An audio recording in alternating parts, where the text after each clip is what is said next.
नमः विष्णुपादाय कृष्णप्रेष्ठाय भूतले श्रीमते भक्तिवेदांत स्वामी नित्यानंदे नमस्ते सरस्वती देवी गौरवाणी प्रचारिणे निर्विशेष शून्यवादी पाश्चात्य देश तारिणे जय श्री कृष्ण चैतन्य प्रभु नित्यानंद श्री अद्वैत गदाधर श्रीवासदि गौर भक्तवृंद हरे Krishna Krishna Krishna Hare Hare Hare Ram Ram Ram Hare Hare. Reading from Sri Lilamrta, chapter 9.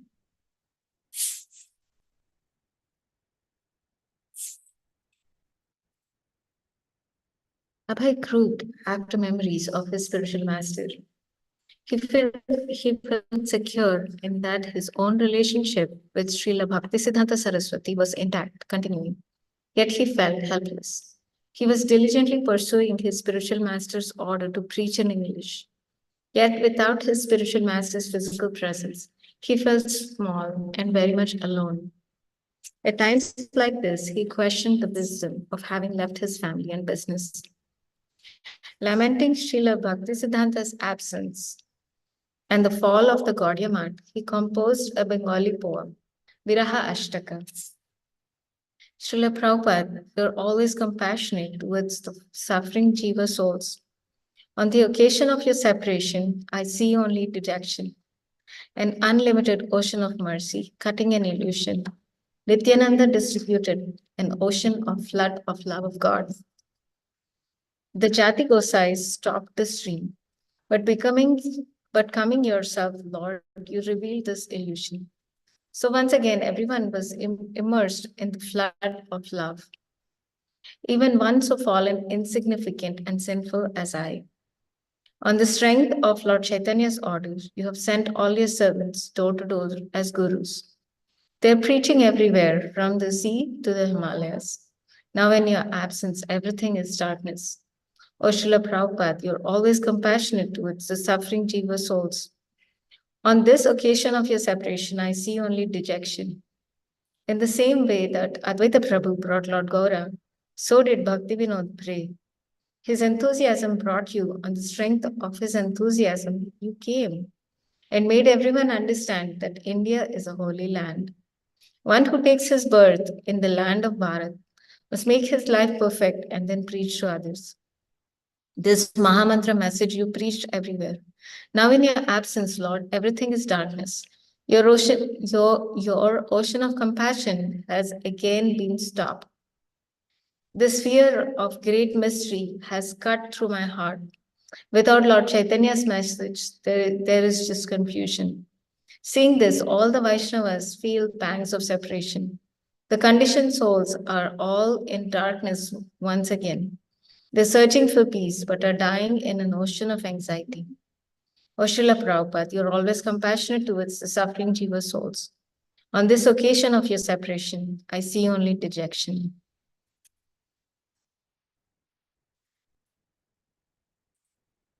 Mataji, do you want the chair or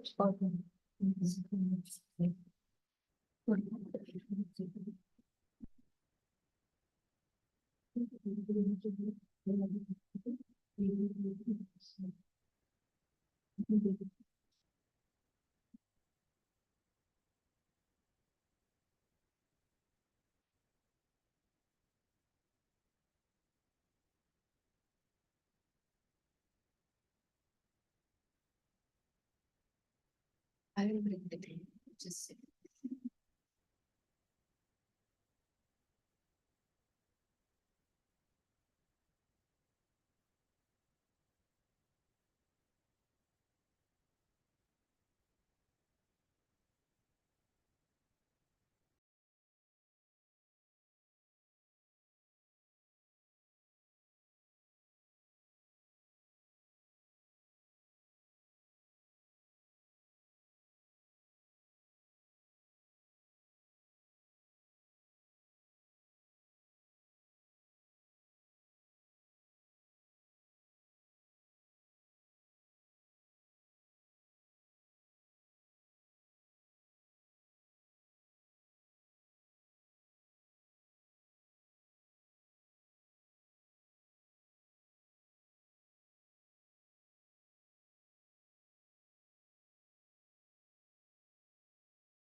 Krishna Prasad Bhakti Vedanta Swami Namani Namaste Saraswati Devi Gauravani Pracharini Nirvishesha Shunivadi Paschatya Deshatari.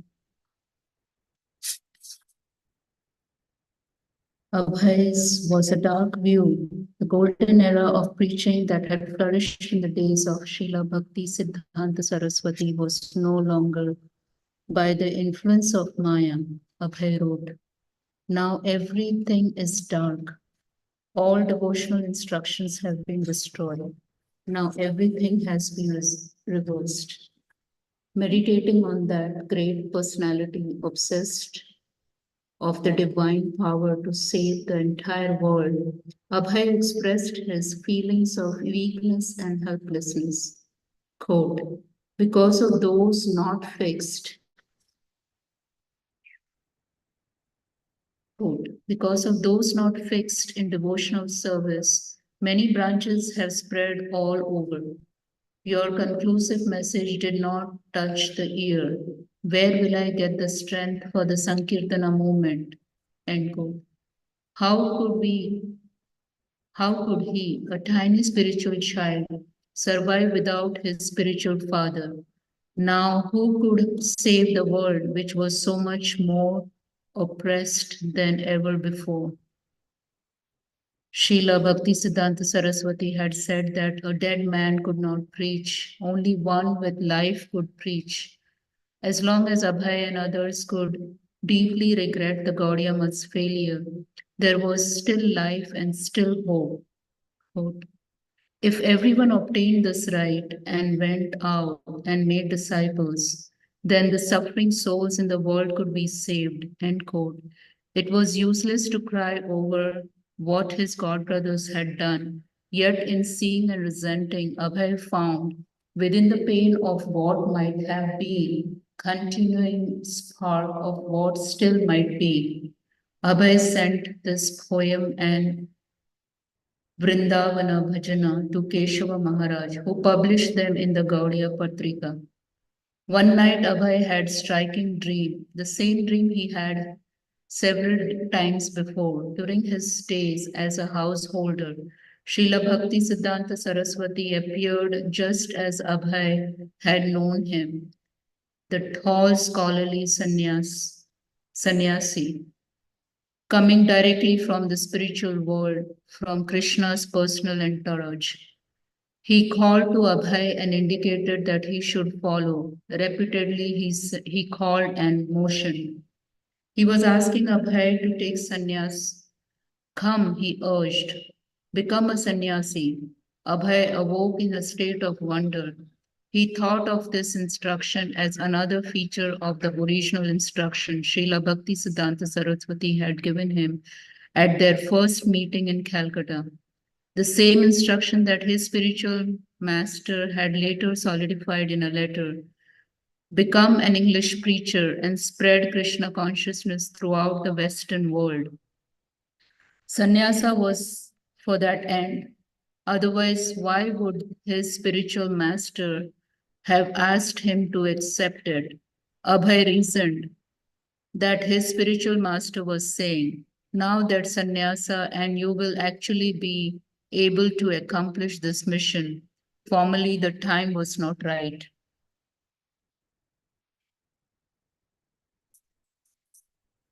Abhay deliberated cautiously. By accepting sannyasa, Vaishnava dedicates his body, mind, and words totally to the service of the Supreme Personality of Godhead, renouncing all other engagements. He was doing that already. Srila Bhakti Siddhanta Saraswati had offered sannyasa to his leading disciples so that they could continue his mission. They hadn't done it. Preaching in the West had proven perilous, even for the Gaudiya Math's most recognized sannyasis. How could he, a mere householder, presume he could succeed where the others had failed? He was hesitant. The helpless, incapable feeling he had expressed in his Viraha Ashtaka was there. But now his spiritual master was beckoning him over all other considerations, even over natural humility. Now, although he was elderly and alone, the desire to preach just as his spiritual master had preached remained within him, a fierce, though sometimes quietly expressed determination. The Vedic standard and the example set by the previous acharyas was that if one wanted to lead a preaching movement, sannyasa was required. Srila Bhaktisiddhanta had taken sannyasa to facilitate his missionary work. Lord Chaitanya had taken sannyasa to further the Sankirtana movement. Of course, Lord Chaitanya was the supreme personality of Godhead. But when his young students had been disrespectful towards him, treating him as an ordinary man, he had taken sannyasa. Because the sannyasi is automatically respected, Lord Chaitanya's acceptance of sannyasa was a calculated tactic. As soon as he began traveling throughout India as a sannyasi, he immediately attracted thousands of followers to the Sankirtana movement. Knowing that many cheaters would accept the saffron dress and abuse the respect given to the sannyasis, Lord Chaitanya had advised against accepting sannyasa in the age of Kali. He knew that cheaters in the guise of sadhus would act immorally, accumulate funds for their own sense gratification, and make many followers simply to enhance their own prestige, posing as swamis. They would cheat the public because the people in Kali Yuga are unable to follow the rules and regulations of sannyasa.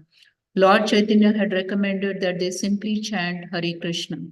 However, if a person could actually follow the rules, especially if he had to spread the Sankirtana movement, sannyasa was necessary. Abhay first had to approach one of his god brothers for permission.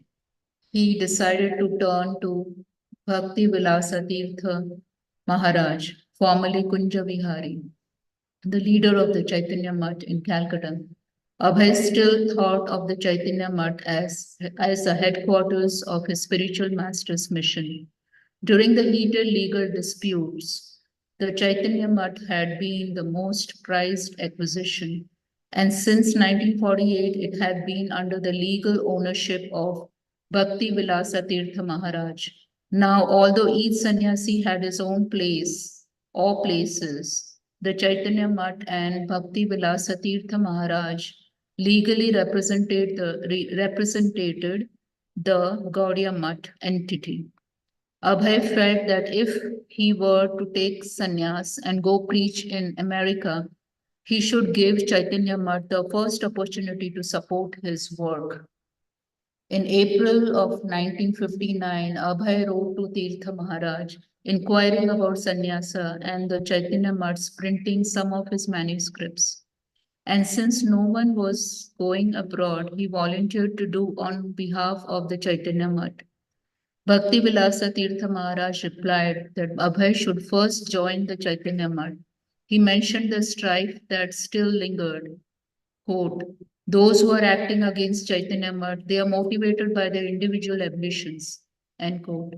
Anyone who was against the Chaitanya Mutt, he said, was acting illogically and against the instructions of Bhakti Siddhanta Saraswati. So according to Tirtha Maharaj, the thing for Abhay to do, the thing he had neglected to do for so many years was to join the Chaitanya Mutt and act under his direction. Tirtha Maharaj mentioned several members of the Chaitanya Mutt who had recently accepted the sannyasa order. And he said that Abhay could also become one in time. He invited Abhay to come reside at the Chaitanya Mutt. Quote, the houses that we have, there are rooms that are airy and well lit. We will treat you exclusively. There won't be any difficulty. We will take care that no inconveniences are caused, end quote. But as for printing books, we are eagerly awaiting to print the books that, like Sat Sandarbha, Vedanta based on devotional service, and many other rare books by the Goswamis. First, we will print them. Books written by you will be checked by the editorial staff, and if the funds can be raised, then they can be printed according to priority. The books will be printed only if they are favorable for the service of the Chaitanya Math. Therefore, if the fund is raised, then there is a plan to go abroad as well. Abhay was not encouraged. The main difficulty he felt was the Chaitanya Math's shortage of funds. Srila Prabhupada. I was working with broken typewriter. I went to our Tirtha Maharaj, quote, "You give me a room and print my books. Give me some money and I will join you," end quote. I had thought, quote, "This is Guru Maharaj's institution," end quote.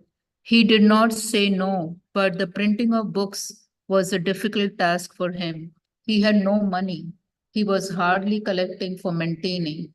Printing of books is a big job, and there is no guarantee for sale.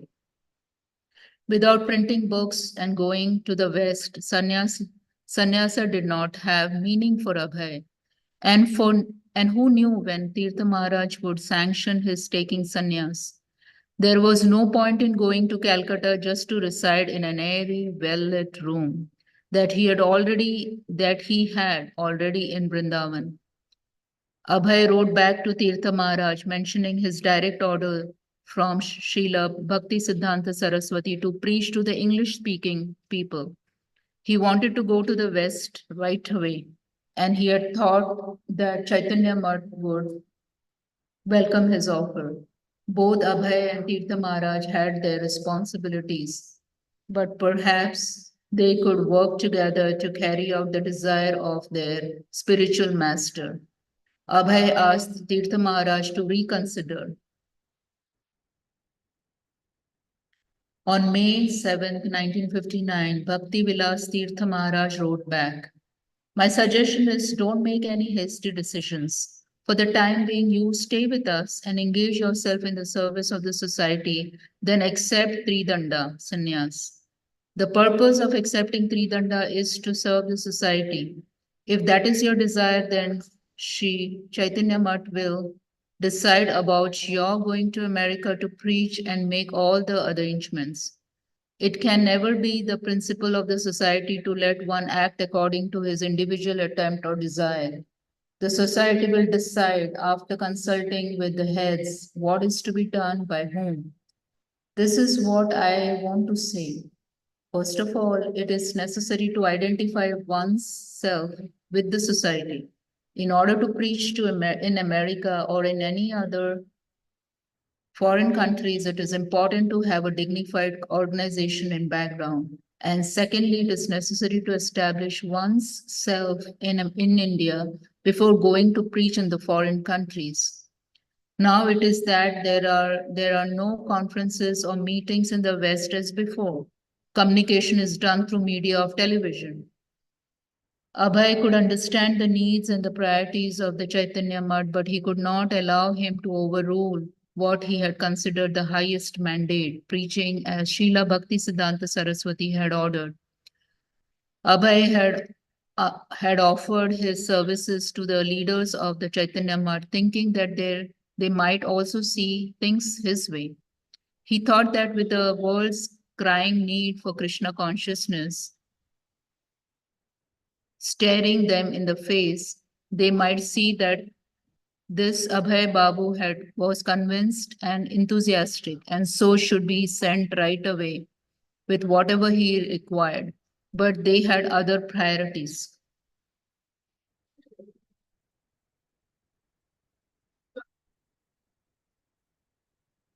Abhay next turned to Keshava Maharaj in Mathura. Keshava Maharaj told Abhay that Abhay to take sannyas immediately. After corresponding with Tirtha Maharaj, Abhay had felt some uncertainty about accepting sannyas. Now that he was being encouraged so strongly, he resisted. But Keshava Maharaj was insistent. Srila Prabhupada. I was sitting alone in Vrindavan writing. My godbrother insisted to me, Bhakti Vedanta Prabhu, you must do it. Without accepting the renounced order of life, nobody can become a preacher. So he insisted. Not he insisted, practically, my spiritual master insisted. He wanted me to become a preacher, so he forced me through this god brother. You accept. So unwillingly, I accepted. Keshava, Keshavaji Gaudiya Math was located in the midst of one of Mathura's downtown bazaars. Its main entrance, an arched doorway, led into a courtyard open to the sky through a metal grating above. The architecture was similar to that of Vamsi Gopalji's temple. The atmosphere was secluded as in a monastery. Abhay was a familiar, welcome figure here. He had lived here, written, studied in the library here, edited the Gaudiya Patrika, and donated the deity of Lord Chaitanya, who stood on the altar beside the deities of Radha Krishna, Sri Sri Radha Vinoda Vihari Ji. But his visit during September of 1959 was not an ordinary one. He entered the math dressed in white, Abhay Babu, but he would soon be leaving dressed in saffron, a Swamiji. Abhay had been living a renunciant for 9 years. There was no need for him to observe a ceremony or to proclaim himself a sadhu by changing to saffron dress. But it was the parampara system that a man take Tridandi sannyas at the end of his life. He was aware of the cheating sannyasis even in Vrindavan. He had seen so-called sadhus who did not preach but simply spent their days hunting for chapatis. Some sannyasis of Vrindavana even indulged illicitly in what they had supposedly come here to reject, sex life. Such persons were making a mockery of sannyasa. And there were the caste Goswamis also, chaste Goswamis also, who lived like ordinary householders, running temples as a business to support their families and accepting honors and donation from the public on the false basis of birth. Abhay knew of these abuses of sannyas, but he also knew the real purpose of sannyas. Sannyas was for preaching. On the morning of September 17, 1959, in the 50 by 25-foot deity room on the second floor of Keshavji Math, a group of devotees sat before the deities of Radha Krishna and Lord Chaitanya. The deities were colorfully dressed in royal clothing and silver crowns. Radharani's right hand faced palm forward in benediction for the worshippers. At her side, her left hand held a flower for Krishna. Krishna stood like a dancer, placing his right leg in a casual tiptoe pose before his left, playing his long silver flute, which which he held gracefully to his red lips. His long black hair reached down past his shoulders, and the garland of marigold around his neck reached down to his knees. On his right stood the deity of Lord Chaitanya, his right arm raised, left arm at his side, his body straight, feet together. He was of soft golden color and he had large eyes, a well formed red mouth, and straight black hair down to his shoulder. One level below the deity was a picture of the spiritual master in disciplic succession. Das Babaji, Bhakti Vinoda Thakur, Gaura Kishore Das Babaji, Bhakti Siddhanta Saraswati, Bhakti Pragnana Keshava Maharaj. Abhay sat on a mat of kusa grass beside the 90-year-old Sanatana, also to receive sannyas that day. Sitting opposite the two candidates, Narayan Maharaj, Keshav Maharaj's disciple, prepared to conduct the ceremony of mantras, an offering of grains and ghee into the fire. Akinchana Krishna Das Babaji, Abhay's godbrother, known for sweet singing, played mridanga and sang Vaishnava bhajans. Sitting on a raised asan, His Holiness Keshav Maharaj presided. Since there had been no notice or invitations, only the mutt's few residents attended. Narayan Maharaj chanted the required mantras and then sat back silently while Keshav Maharaj lectured. Then, to everyone's surprise, Keshav Maharaj asked Abhay to speak. Abhay had not expected this. As he looked around at the gathering of devotees, he understood the common language was Hindi. Only Keshav Maharaj and a few others spoke English, yet he knew he must speak in English. After Abhay's speech, each initiate received his sannyas danda, the traditional head high staff made of four bamboo rods, bound together and completely enwrapped in saffron cloth. They were given their sannyas garments, one piece of saffron cloth for a dhoti, one for top piece, and two strips for underwear. They also received tulsi neck beads and the sannyas mantra. Keshav Maharaj said Abhay would now be known as Bhakti Vedanta Swami Maharaj, and that Sanatan would be Muni Maharaj. After the ceremony, the two new sannyasis posed for a photo, standing on either side of the sannyas of their sannyas guru, who sat in a chair. Keshav Maharaj didn't impose any strictures on Abhay. He simply encouraged him to go on preaching. Yet Abhay knew that to become A.C. Bhaktivedanta Swami did not mean merely that he was giving up family, home comforts, and business. He had done 5 years ago. Changing from white cloth to saffron cloth for Abhay Babu to Bhaktivedanta Swami Maharaj had a special significance. It was a mandate he had required, the irrevocable, the irrevocable commitment. Now it was only a matter of time before Bhaktivedanta Swami would travel to the West, as Bhakti Siddhanta Saraswati had ordained. This was Bhakti Vedanta Swami's realization of his new sannyas status. The Gaudiya Patrika's account of the sannyas initiation included a biographical sketch of Srimad Bhaktivedanta Swami Maharaj, listing the major events of his life.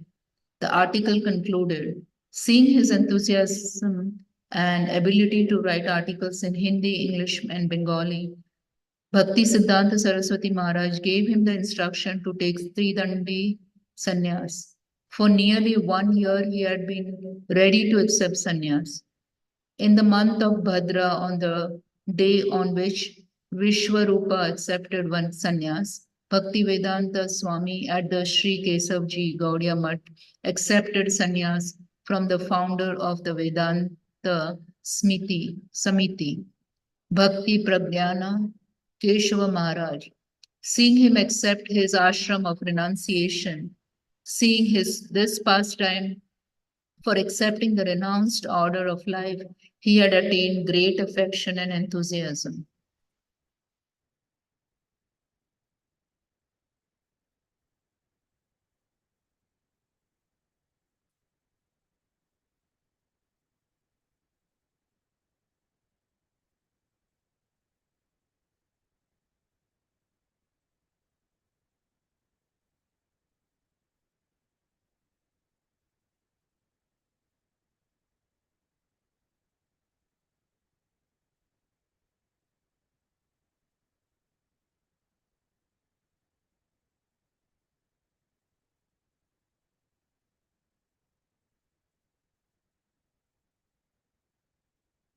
End of chapter 9.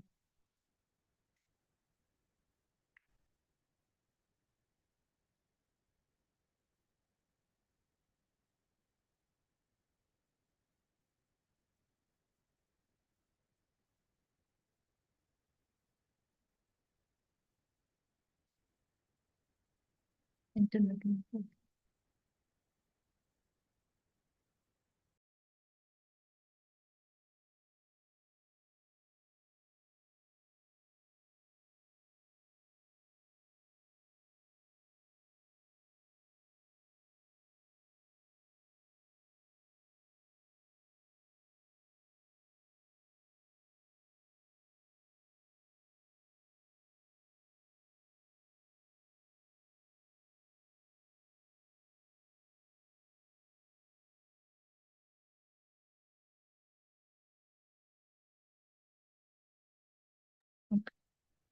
Chapter 10. This momentous hour of need. Our capacity of presenting the matter in adequate language, especially a foreign language, will certainly fail, and there may be so many literary discrepancies in spite of our honest attempt to present it in the proper way. But we are sure that with our all faults in this connection, the seriousness of the subject matter will be taken into consideration, and the leaders of the society will still accept this on account of its being an honest attempt for glorifying the Almighty Great, so much now badly needed. From Srimad Bhagavatam, Canto 1, Volume 1. Bhaktivedanta Swami, accompanied by some of the Keshavji Math's devotees, made a short preaching tour of Agra, Kanpur, Jhansi, and Delhi. But he was soon back in his own place at Vamsi Gopalji temple. No one called him Abhay Babu any longer. Even among friends, it was Swamiji or Maharaj. And people often addressed him as Swami Bhaktivedanji, Swami Maharaj, A.C. Bhaktivedanta Swami. People readily recognized him as a sadhu, offered respect. Yet his basic problem remained. He wanted to write and print, but he had no money.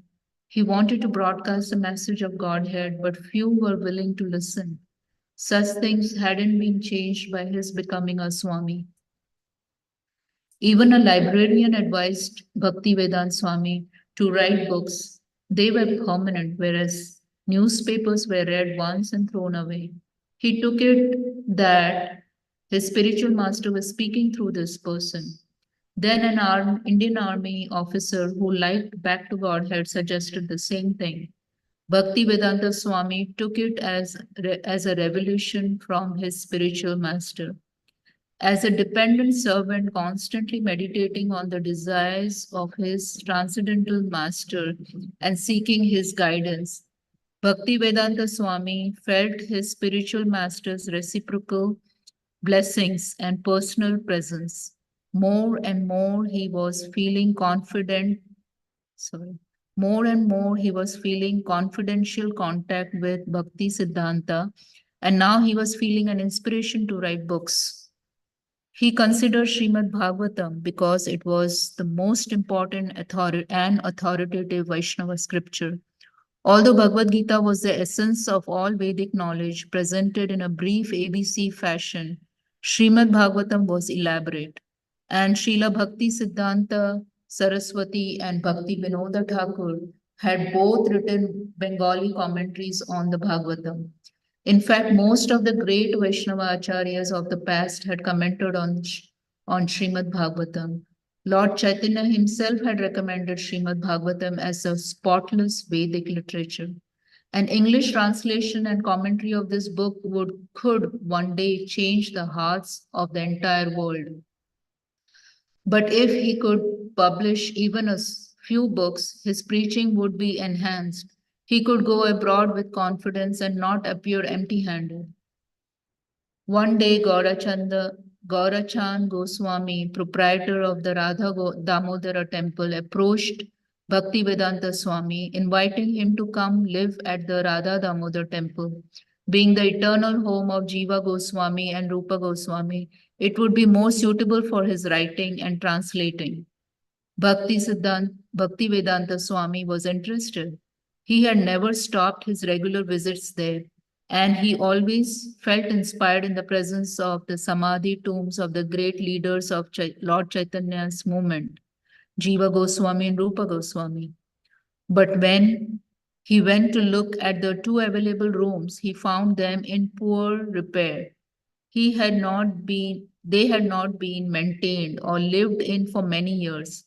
Not wanting to miss the opportunity, however, Bhaktivedanta Swami agreed to take the rooms at 5 rupees per month. He estimated that for a little more than 500 rupees, he could have electricity installed, an extensive repair made, and when it was finished, he could move in. Bhaktivedanta Swami saw the invitation as auspicious. and living there would complement his new project of presenting Srimad Bhagavatam in English. For all Vrindavan's temple, Radha Damodar had largest collection of original writings by the six Goswamis and their followers. More than 2,000 separate manuscripts, many of them 300, some even 400 years old. Bhaktivedanta Swami looked forward to residing there someday and serving in the company of Srila Rupa Goswami and Srila Jiva Goswami. For now, he would remain at the Vamsi Gopalji temple, and with whatever money he could collect, he would gradually repair the rooms. It was an important maxim of Bhaktisiddhanta Saraswati that a preacher should go to the cities and not remain in a seclusion of a holy place. So, in that spirit, Bhaktivedanta Swami continued commuting to Delhi, even though to him it was a hell, and even though he had no fixed residence there. Often he was taken in by businessmen who felt obliged on the basis of Indian culture. A good man, if he wanted to be favored by God, should accommodate the sadhus and give them meals and a place to stay. But the vision of such pious men was a sentimental Hinduism, and their reception were artificial. They could not really appreciate Bhaktivedanta Swami's work. And Bhaktivedanta Swami was not of a mind to impose himself upon such hosts. Then he spoke with Mr. Hitsaran Sharma, manager of the Radha Press. In the past, Mr. Sharma had printed flyers and stationery for the League of Devotees, and Bhaktivedanta Swami had stayed in Sharma's house on occasion. Mr. Sharma introduced Bhaktivedanta Swami to Pandit Sri Krishna Sharma, a chaste Brahmana, an active religionist, secretary to the century-old Delhi Religious Society, Sri Naval Prem Sabha. Out of sympathy for Bhaktivedanta Swami's literary labors, Krishna Pandit gave him a room in his Radha Krishna temple in Chipwada neighborhood of Old Delhi. Now, Bhaktivedanta Swami would have a permanent office in Delhi. The train from Mathura would arrive at the Delhi station near Chandni Chowk, the broad avenue down which poured a river of workday traffic, rickshaws, bicycle riders, sometimes a dozen abreast, autos in lesser numbers, men running on foot pulling heavy carts, and the beast of burden, donkeys, oxen, an occasional camel or elephant carrying heavy loads and being driven by men with whips in their hands. From the intensely busy Chandni Chowk, Bhaktivedanta Swami would take the short walk to Chipwada, past the Red Fort. Past the Red Fort, keeping the Gauri Shankar temple on his left, then proceeding along a side street past the large impounding Jama Mosque. Near Chippiwada, the streets would become narrow. Chippiwada had been a Muslim neighborhood until the India-Pakistan partition of 1947, when thousands of Punjabi Hindus had settled there. Chippiwada was part of a mixed Hindu-Muslim neighborhood, so crowded with people that cars were not allowed to enter the streets.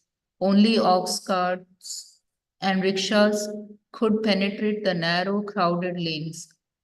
And in some areas, the lanes were planted with iron posts to keep rickshaws out. Even a bicycle rider would create havoc among the densely packed crowds of shoppers and workers who moved along the streets and lanes. Side streets led to other side streets, lanes so narrow that second floor balconies on opposite side of the streets were only inch apart, practically forming a roof over the street, so that A pedestrian could glimpse only narrowest patch of sky. Private yards, shops, and alleys became almost indistinguishable among from the public thoroughfare. Although most shops bore signs in English with subheadings in English, although most shops bore signs in Hindi with subheadings in English, some bore the curvy scripts of Arabic, and women dressed in black with veiled faces were a common sight. In the heart of this intense city life was a narrow entrance to Krishna Pandit's Radha Krishna temple, with a plaque of the demigod Ganesha and a row of nesting pigeons just above its simple arched door. The temple, with its resident families, retained some of the tenement atmosphere of the neighborhood. Although the temple room was dark, the Radha Krishna deities on the altar were well illuminated. Radharani was the color of cream, and Krishna was black marble and stood above about 2 feet tall. He was decorated with dots of fresh sandalwood pearl and a mask of yellow sandalwood on his forehead. Both deities were dressed in silk garments. On the second floor, just above the deity room, was a guest room, Bhakti Vedanta Swami's room. Its cement wall and floor were completely bare.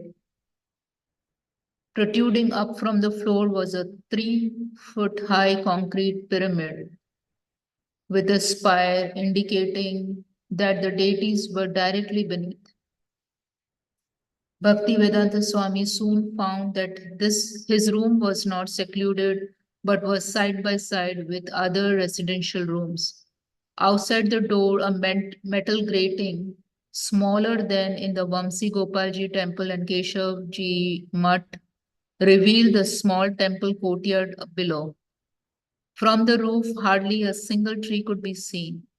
The view was of tenement rooftops, so tightly crowded together that it seemed one could walk from roof to roof all the way to the colossal Jama Masjid.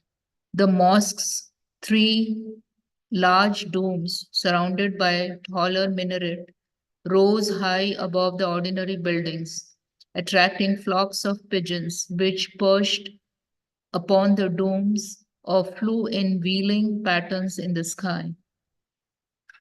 Krishna Pandit, dressed in a black, lightweight cotton coat, the kind made internationally recognizable by Pandit Nehru, and he had Nehru hat also. He spoke good English and was garrulous. He was well known and respected within the neighborhood. He saw Bhaktivedanta Swami as God sent, a sadhu for him to take care of, and thus prove once again the piety of Hindu culture. He found his new guest likable, a simple, gentle, gracious, and accomplished Vaishnava scholar. Krishna Pandit said he understood the importance of Bhaktivedanta Swami's Sanatana Dharma mission and his need for a Delhi office. And he vowed to simply supply his guest with whatever he required. Although Bhaktivedanta Swami was reluctant to ask for anything for himself, Krishna Pandit brought in a sitting mat and a low table, placing them before the pyramid. And he also brought a mattress. He showed Bhaktivedanta Swami how to operate the room's single light, a bulb, and metal shade that hung from a cord and could be raised or lowered by hand. He brought a picture of Radha and Krishna that he had been given to his guru by the Maharaj of Jaipur and set it within a niche in the wall, relishing that Bhakti Vedanta Swami could gaze upon it with eyes of a true devotee. Bhaktivedanta Swami had wanted a secure place for writing books before going to the West, and Lord Krishna had provided it. Now he could work either in Vrindavan or in Delhi.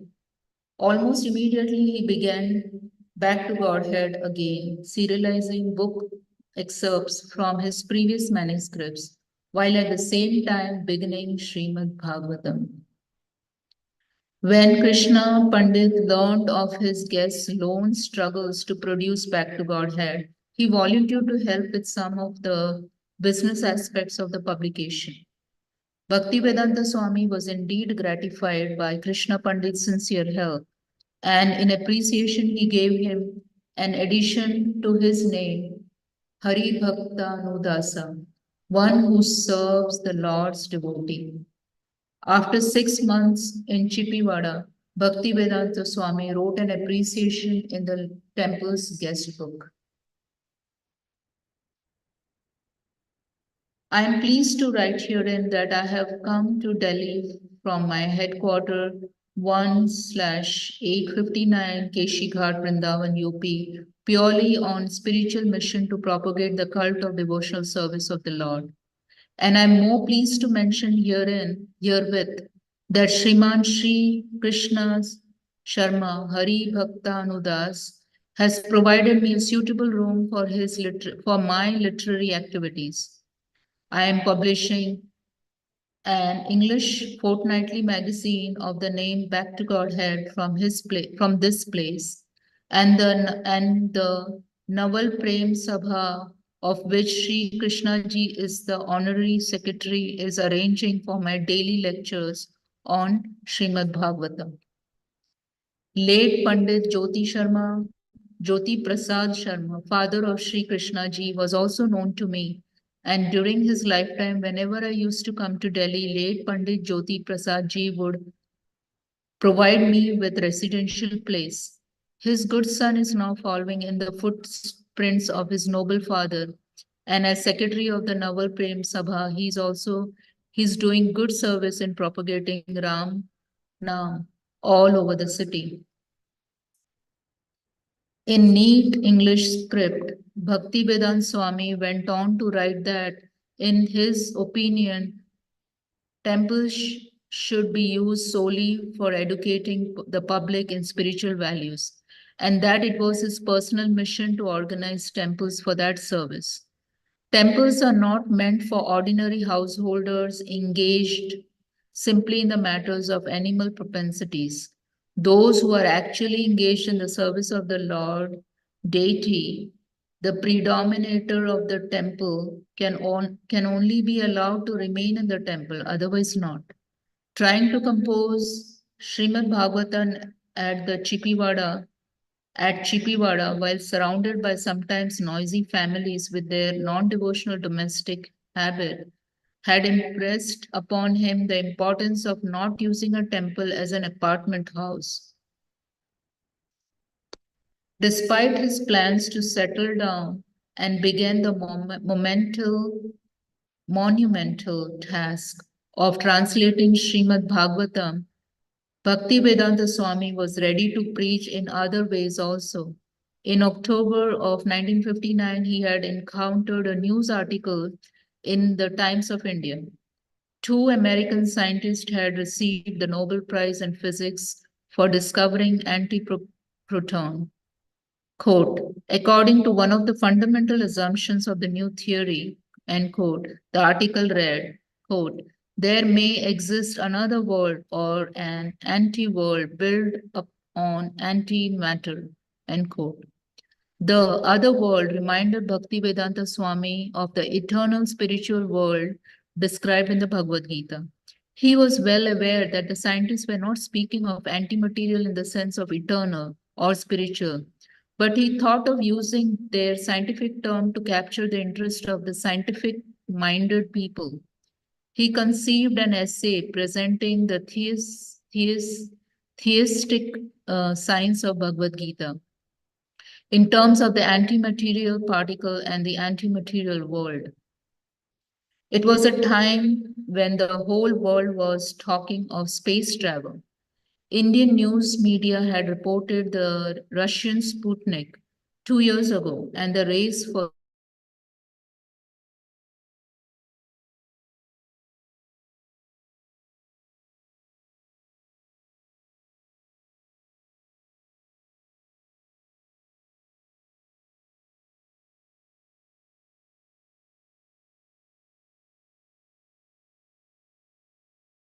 fresh translation of Bhagavad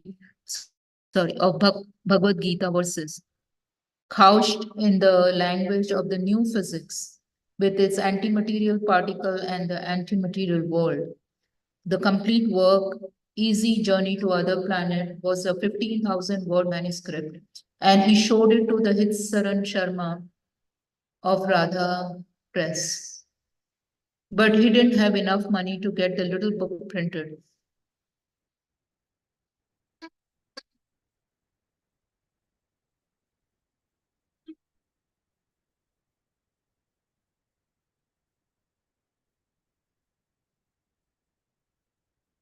In February of 1960, Bhaktivedanta Swami decided to print it himself in two installments of Back to Godhead.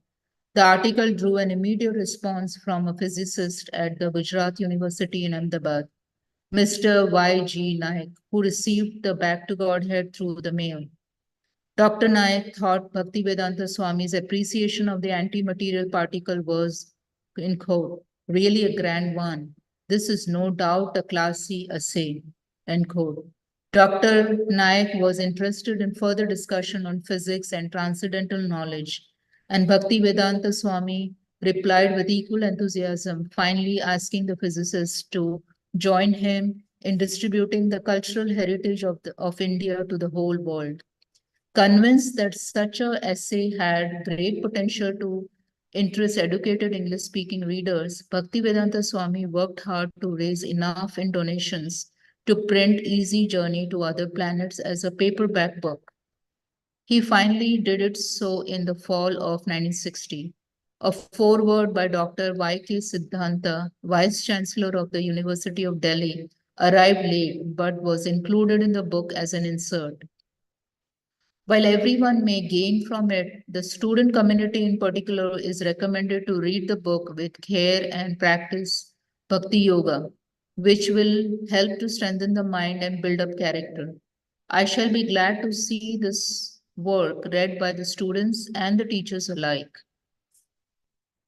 Several Indian scientists and scholars contributed reviews noting the book's quote, scientific cum spiritual vision, end quote, and quote, the method of speeding over space not by mechanical acceleration of speed but through psychological effort and spiritual emancipation, end quote.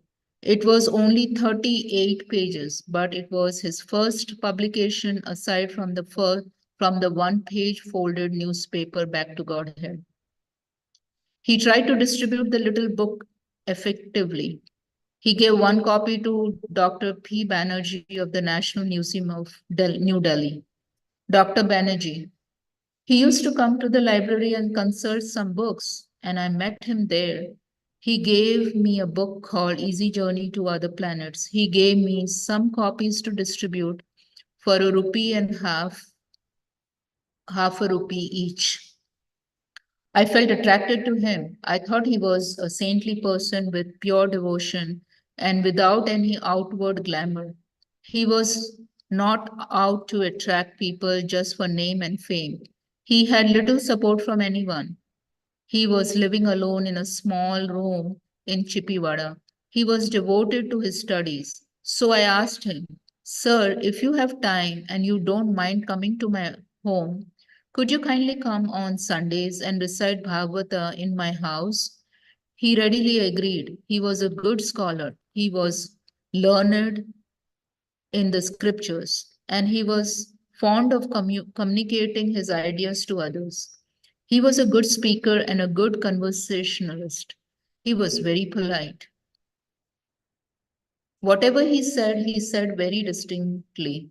He spoke in Bengali and explained the essence of the verses. Sometimes he also referred to the commentaries just to give more information, and others were not very much interested in the commentary or in difficult aspects.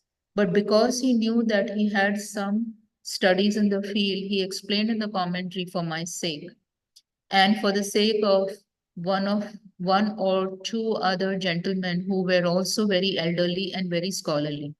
The gatherings at my house would be attended by about 20 or 30 people, and he would continue his explanation for 1 or 2 hours. Then he would recite the Hare Krishna mantra, and we would also take part with the kartalas and harmonium. So it was a very enjoyable gathering because he made the difficult things very easy and he explained everything to all of us according to our needs. He knew that this much is for this person, this much is intended for this man, this much for the others. After the meetings, he used to take a little rest in my house. I requested him to take meals in my house, but he said he did not take meals prepared by others. But when he met my wife and she said she would be happy to prepare the meals, he said, "All right, I will take." And she used to prepare meals on Sundays when he would come. He sometimes asked me how to get more and more people attracted towards his field. But as a government worker, I could not persuade anyone very openly, nor had I the time to organize anything on a bigger scale for him. But he was not satisfied with that. He asked if I could organize on a bigger scale. He knew that the person who attended the meetings at my house were very old, 70, 80, one of them 90 years old, 90 years of age, retired and educated persons. It lasted for no less than a year. After that, he said he would be trying to go out to other places. He asked me to continue the gatherings, but I said I'm not initiated. He said I could continue anyways because I was born as a Brahmin. He gave me the authority to continue for some time, but I could not continue because I used to go out. I lost all interest after he left. I was a government servant. Easy Journey to Other Planets had been like a warm up for his real work of presenting Srimad Bhagavatam. But now he was even more convinced of the need for books. To preach he would have to be sorry. To preach he would have to have books, especially if he were to go to the West. With books, he could create a spiritual revolution. There was so much literature in the West, but the Westerners had nothing like this, nothing to fill their spiritual vacuum. Although he had wanted to give as much time as possible to Srimad Bhagavatam, he decided to continue with Back to Godhead by using excerpts from already existing book manuscripts as articles. Occasionally, however, he would write and print a new article in relevant inquiries.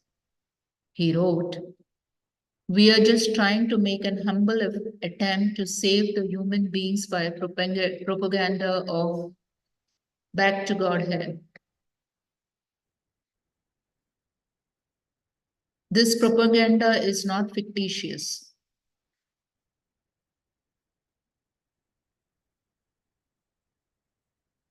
If there is any reality to all this propaganda of Back to Godhead is the beginning of that era of reality in, quote, a godless civilization, end quote. Bhakti Vedanta Swami referred to Prime Minister Nehru's complaints about the misuse of public funds in the name of religion. Bhaktivedanta Swami noted that although there were undoubtedly instances of which religious leaders were implicated in criminal offenses, if statistics were compared, the religious cheaters would be outnumbered by the political cheaters. Although Pandit Nehru had been right in warning of the religious fraud, the warning could not be effective without a thorough reform of spiritual institutions. And that reform could be accomplished only with the cooperation of government leaders. Bhaktivedanta Swami quoted from his letter in which he had asked Prime Minister Nehru to take up the study of Bhagavad Gita. But as he informed his Back to Godhead readers, Pandit Nehru had never replied. Quote, because of his lack of spiritual knowledge, he thought that this institution, the League of Devotees, might be something like the so many mathas and temples which had become the source of headache for for the Pandit. End quote. Bhaktivedanta Swami charged that Pandit Nehru thought that any spiritual organization is a dungeon for accumulating public funds and then misuse it for questionable purposes. He, however, approves of the so-called sadhus who do social service and talk nonsense in the spiritual science. This is so because he has no depth of spiritual knowledge for himself. Although he is a Brahman and a Pandit, ignorance in spiritual knowledge is the qualification of the Shudras or the laboring class. He requested Pandit Nehru not to be afraid of the word God or Krishna, but he can assure him that there is no such cause of fear. Because Krishna is everyone's friend and able to render real help to everyone. Bhaktivedanta Swami ended by suggesting that immoral practices were not confined only to the sorry. Bhaktivedanta Swami ended by suggesting that immoral practices were not confined only to the temples of India, but were common to materialistic civilizations all over the world. In particular, he cited the disturbances among youth that were becoming rampant in the 1960s. The best thing will be for physician to heal himself first. Because in godless civilization, while the occupant of the mathas and the temples had been cause of headache for the Pandit, the same thing under a different label has become the cause of headache for other European and Asian statesmen.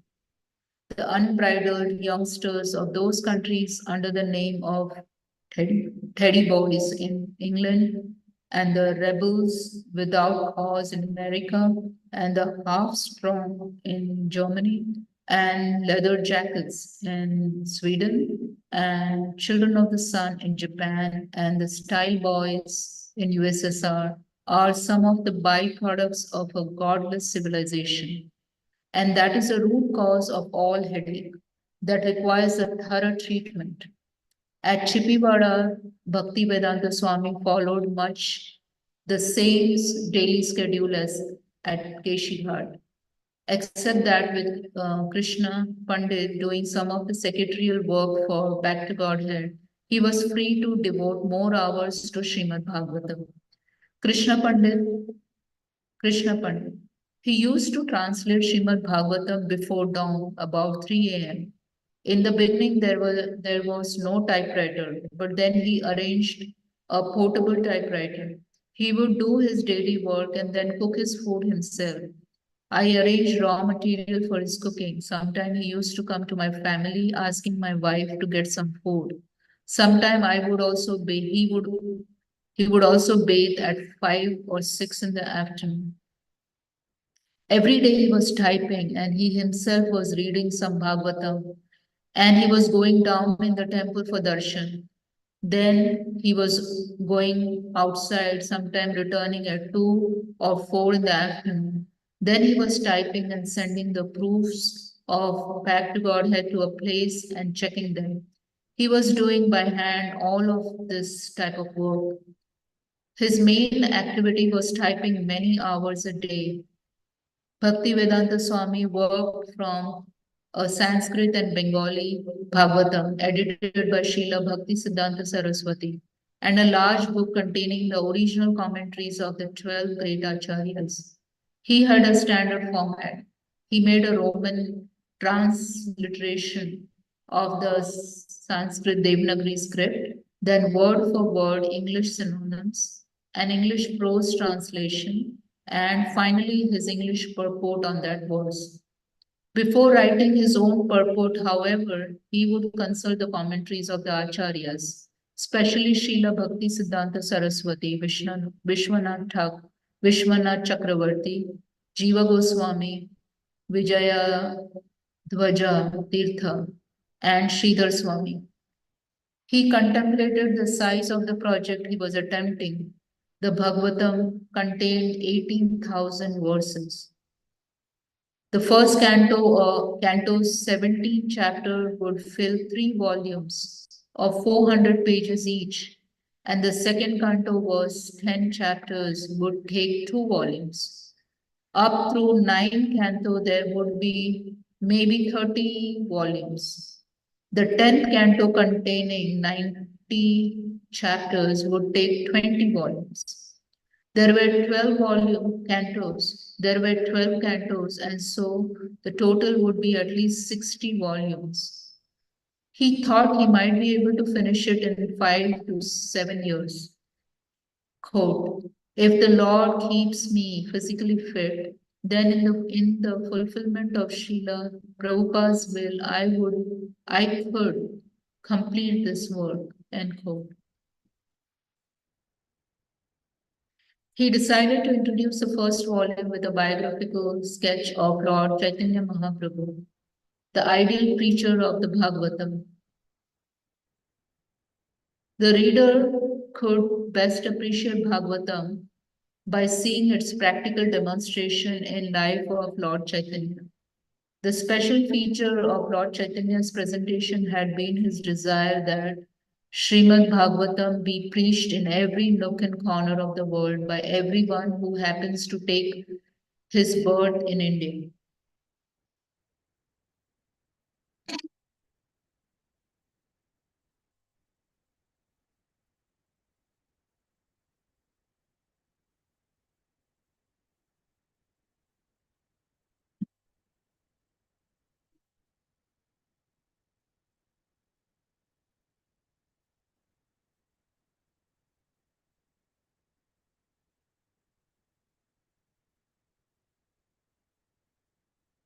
Lord Chaitanya had called Srimad Bhagavatam the spotless Purana and had considered the chanting and hearing of Srimad Bhagavatam along with the Hare Krishna mantra to be a complete scientific process for developing pure love of God.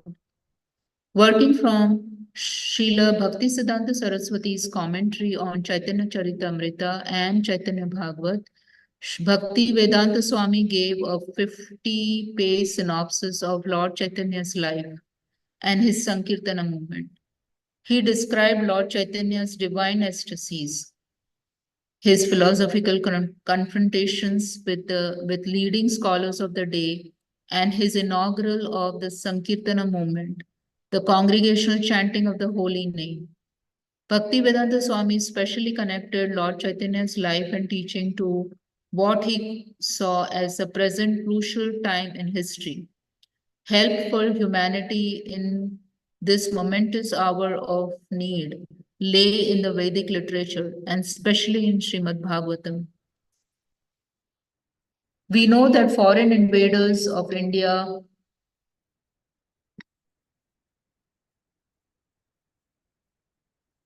We know that foreign invaders of India could break down some of the monumental architectural work in India, but they were unable to break up the perfect ideals of human civilizations, so far kept hidden within the Sanskrit language of Vedic wisdom. The Sanskrit language had protected the secret for thousands of centuries, and now the secret had to be released to the world. As he approached the first verses of Srimad Bhagavatam, Bhaktivedanta Swami became absorbed in Bhagavatam's purpose. The verses stressed that Bhagavatam alone could save society from evil influences of the age of Kali. Srimad Bhagavatam's recommendation of this age was simply to hear from the pure devotees about the Supreme Personality of Godhead Krishna. The setting of Bhagavatam was a gathering of sages at Naimisharanya about 500 years ago at the dawn of the present age of Kali. Foreseeing the degradation of humanity, the sages asked the senior member of the assembly, Suta Goswami, quote, now that Lord Krishna, the shelter of all religious principles, has returned to his spiritual abode, where are religious principles to be found? End quote. Suta's answer was that the epic Srimad Bhagavatam, which is as brilliant as the sun, was a literary incarnation of God and would give direction to persons lost in the dense darkness of Kali Yuga. In the beginning, Srimad Bhagavatam, Srila Vyasadeva, under the instruction of his spiritual master Narad Muni, sat down and entered a deep meditation. In trance, he saw the Supreme Personality of Godhead, his energies, and the suffering souls of Kali Yuga. He also saw that the remedy for their suffering was pure devotional service. With this mission and the instructions of his spiritual master as his inspiration, Vyasadeva set about to compile Srimad Bhagavatam to give the highest benefit to the suffering souls of Kali Yuga. In presenting the literary incarnation of God, Srimad Bhagavatam, for the benefit of the Western world, Bhaktivedanta Swami realized that he was performing an important task, following in the footsteps of Srila Vyasadeva. As Srila Vyasadeva had a vision of Krishna and had received direction from his spiritual master before beginning his literary mission,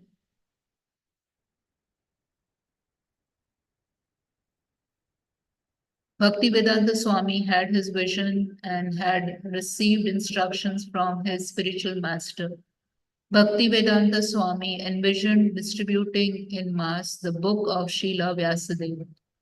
He would not merely translate it, he would personally take it to the West, present it, and teach the people in the West through the book and in person how to develop pure love of God. Srila Prabhupada. The Communist Party has become popular simply by distributing their literatures. In Calcutta, the communist agents were inviting friends and reading their literature. The Russians never came to India, but by distributing literature in every language, they got a pretty good number of followers. If it is possible for ordinary third class mundane literature, why shouldn't transcendental literature create devotees all over the world? There is a good potency for pushing on these literatures very rigorously from village to village. The Bhagavata Dharma is the original religion of the human society. Whatever else may be passing as religion has come from the Vedic literature. People are after these books. They are hankering for them. Lord Chaitanya said that in every town and village on the surface of the world, they will they will know the message of the Sankirtana movement. This means that in every village and town all over the world, there are many candidates who are awaiting this message. It is transcendental literature. Nobody can challenge it. It is done so nicely without any the spotless Purana. Bhaktivedanta Swami put his trust in Srimad Bhagavatam, giving up almost all other kinds of missionary activities. And this had been the advice and example of his spiritual master and of Lord Chaitanya. They had not been interested in building costly temples or in creating many neophyte disciples. Srila Bhaktisiddhanta Saraswati had stressed preaching. Preaching meant books. And the best book was Srimad Bhagavatam.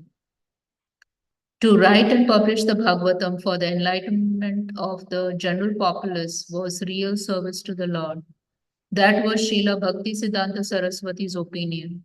He had preferred publishing books to establishing temples, and he had specifically told his disciples to write books. It was the business of advancement, empower devotees to write books and publish them and distribute them widely. A program to distribute transcendental literature everywhere with even more expertise than the communists would create a great positive effect on the people of Europe and America. And if Europeans and Americans turn to Krishna consciousness, then the rest of the world would follow. Bhaktivedanta Swami continued working alone in his room in Chipivada, absorbed in thoughts of spreading the news of Krishna on a scale never before attempted. He sometimes wondered how Westerners who were so far removed from the Vedic culture could adopt it. They were meat eaters, mlechas.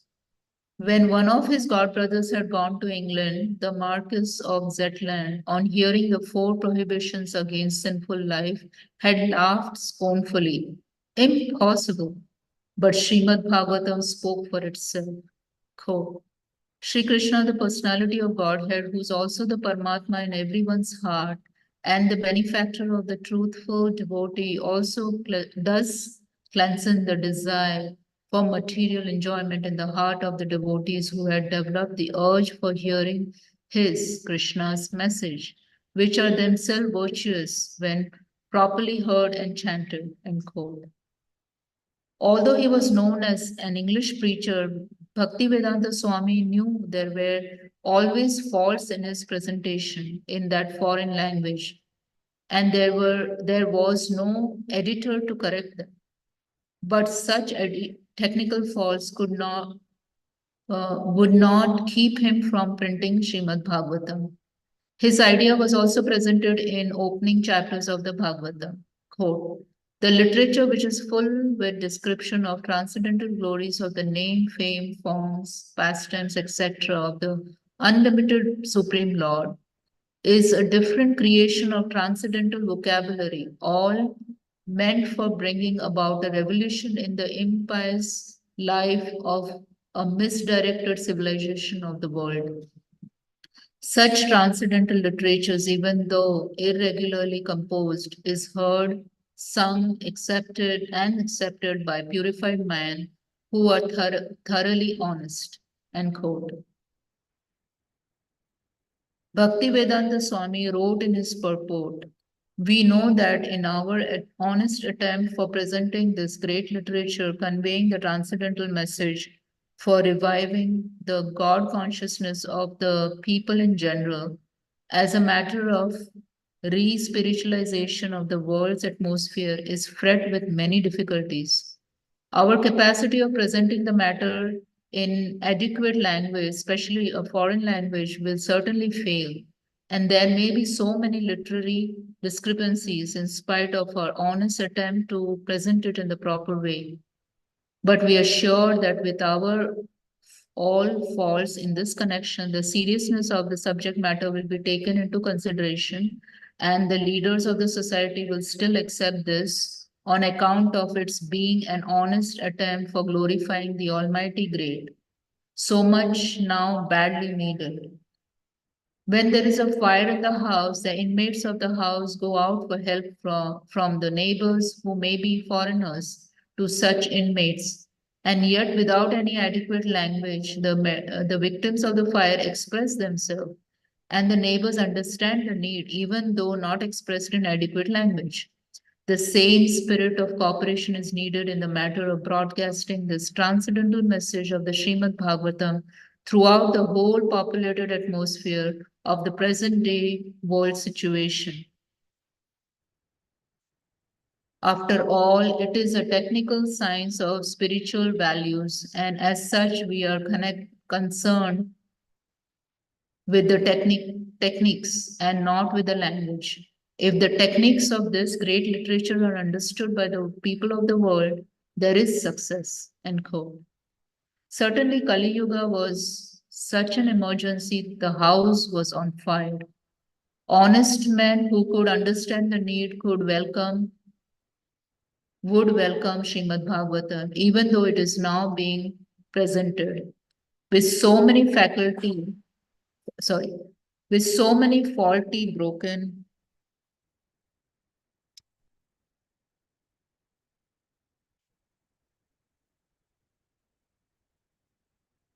with so many faulty and broken linguistic technicalities, Bhaktivedanta Swami was presenting Srimad Bhagavatam unchanged with the great respect for Srila Vasudeva, and that with his cardinal virtue, he was adding his own realization, but not in a spirit of trying to surpass the previous spiritual matters. In the all important matter of presenting the subject strictly in the parampara, Sri Bhaktivedanta Swami suffered from no faulty and broken technicalities. He knew that without the parampara, the Bhagavatam purports would have no value. Day and night, he typed at his desk beneath a small adjustable light that dangled from the ceiling on its cord. He sat on a thin mat, his back to the large pyramid that stood oddly upright within the bare room. Pages accumulated and he kept them in place with stones. Food and sleep, although necessary, were only incidental. He was completely convinced that his Srimad Bhagavatam would create a revolution in a misdirected civilization. Thus, he translated each word and gave each purport with exacting. Sorry. Thus, he translated each word and gave each purport with exacting care and concentration. But it had to be done as quickly as possible. In February of 1971, on Vyasa Puja Day, the anniversary of the appearance of Srila Bhaktisiddhanta Saraswati, Bhaktivedanta Swami was again in Vrindavan. In honor of their spiritual master, some of the Bhaktisiddhanta's disciples had gathered, offered flowers before his picture, and held congregational chanting in the temple. But Bhaktivedanta Swami thought that they should be doing much more than that. They should be planning and executing the worldwide preaching mission that Bhakti Siddhanta Saraswati had desired. Indeed, there were a gathering of independent individuals, each with a small idea, each maintaining a small center or living at a center, but with no world programs, not even a program for India. Most of them had no plans or vision beyond their own bodily maintenance. Bhakti Siddhanta Saraswati had asked for the governing body to conduct his movement, but there was no governing body and practically there was no movement. Some who had fought bitterly were again on speaking terms and feared that any sudden organizational attempts now might simply stir up old animosities. At least they could gather together and make an offering to their spiritual master. Among his god brothers, Bhaktivedanta Swami was a junior sannyasi. Although a recognized writer and editor, he had no temple or followers. Yet he knew he was trying to follow Bhakti Siddhanta Saraswati. He saw himself helpless and alone against the vast forces of Maya.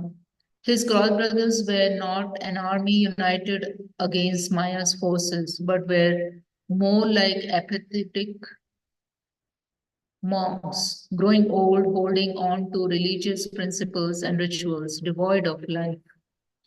How could they gather to worship their spiritual master without distressfully admitting their failures and, in the spirit of better late than never, trying to rectify it? Since the custom of Vyasa Puja day was for each disciple to write an offering glorifying his spiritual master and to share it within the assembly of God brothers, Bhakti Vedanta Swami wrote an offering more like an explosion than an eulogy, and humbly placed it before his God brothers for their response. Even now, my God brothers, you return here on the order of our masters, and together we engage in this puja. But simply a festival of flowers and fruits does not constitute worship. The one who serves the message of the Guru really worships him. Oh, shame, my dear God brothers, aren't you embarrassed? In the manner of businessmen, you increase your disciples. Our master said to preach, let the neophyte remain inside the temples and simply ring the bells. But just take a good look at the terrible situation that has arisen. Everyone has become a sense enjoyer and has given up preaching. From the seas across the earth penetrate the universal shell. Come together and preach this Krishna consciousness. Then our master's service will be in proper order.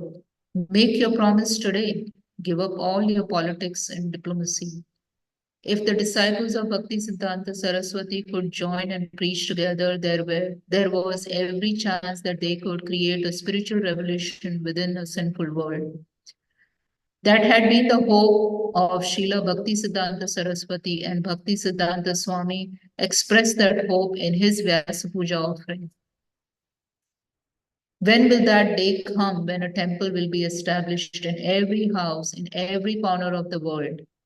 When will the High Court judge be a Gaudiya Vaishnava with tilaka beautifully decorating his forehead? When will a Vaishnava winning votes will be elected president of the land and preaching be spread everywhere?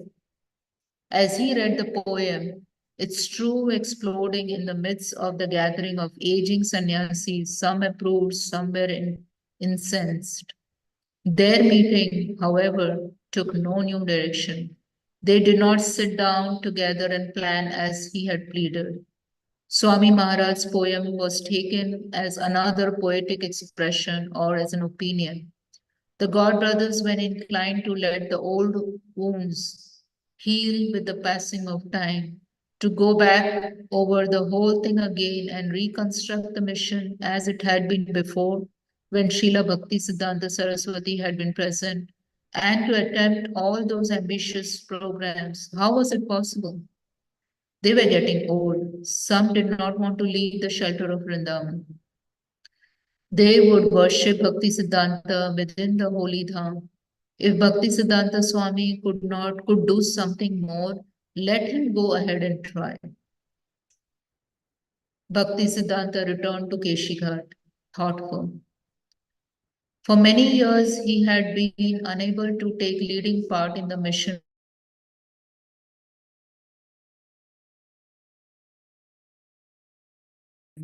In 1935 in Bombay, there, but Bhakti Siddhanta Saraswati had said that it was not necessary that Abhay Charan join them. He would come in his own way. Now, by the grace of his spiritual master, he was ready to fulfill the meaning of sannyas. The Krishna conscious world he had described in his poem was not a utopia, presented merely to recite his god brothers, a dreamer's talk of the impossible. It was possible. But in any case, he had to write and print Krishna conscious books and preach abroad. It was what Srila Bhakti Siddhanta Saraswati wanted. If his god brothers would do it jointly, then he would do it. In January of 1961, one of Bhakti Vedanta's Swami's Delhi acquaintances had shown him an announcement for the Congress for Cultivating Human Spirit, a convention to be held in Tokyo, May 10 through 20. The theme was World Peace through Cultivating Human Spirit. International participants were invited. As soon as Bhaktivedanta Swami had seen it, he wanted to go. Although his main interest had been in the US. If Japan presented itself first, why not? And their invitation was in English. If they had accepted his reservation, they would pay for his board and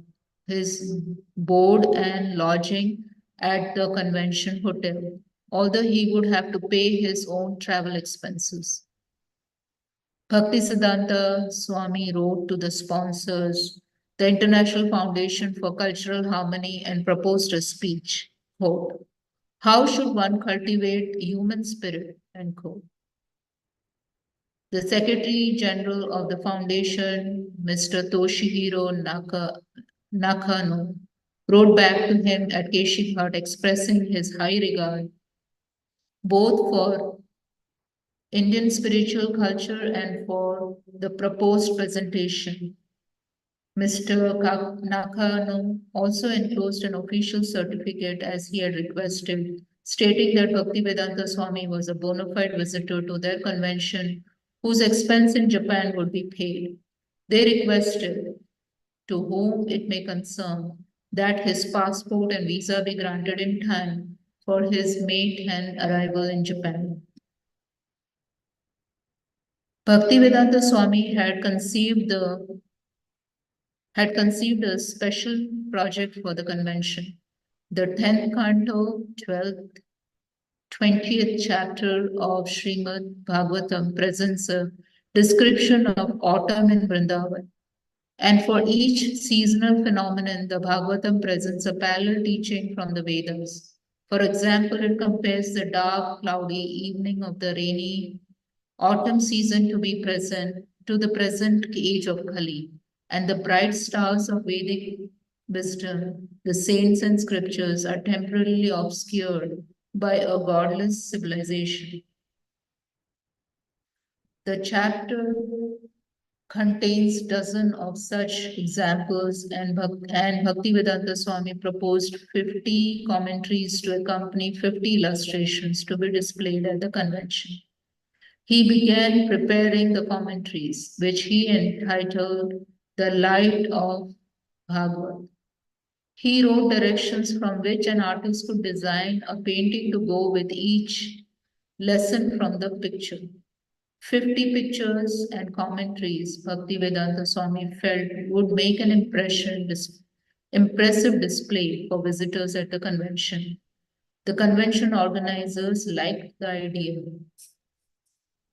As for your proposal to get pictures, drawings by artists according to your suggestion, the institution department of the Congress will immediately take people disposal for it under full consideration of about some specimen idea of picture which will be given to us by you. So I should like to get them as soon as possible.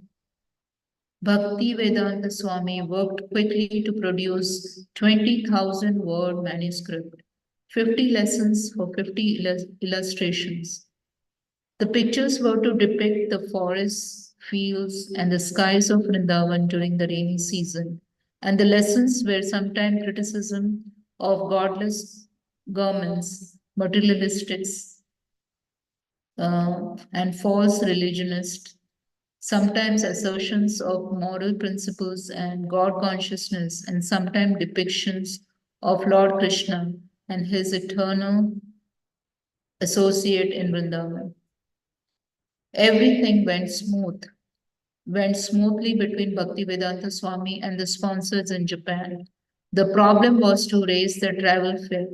He approached the likely sources, writing to the central government's Ministry for Scientific Research and Cultural Affairs. He presented his certificate from Mr. Nakano and explained his position as a sannyasi.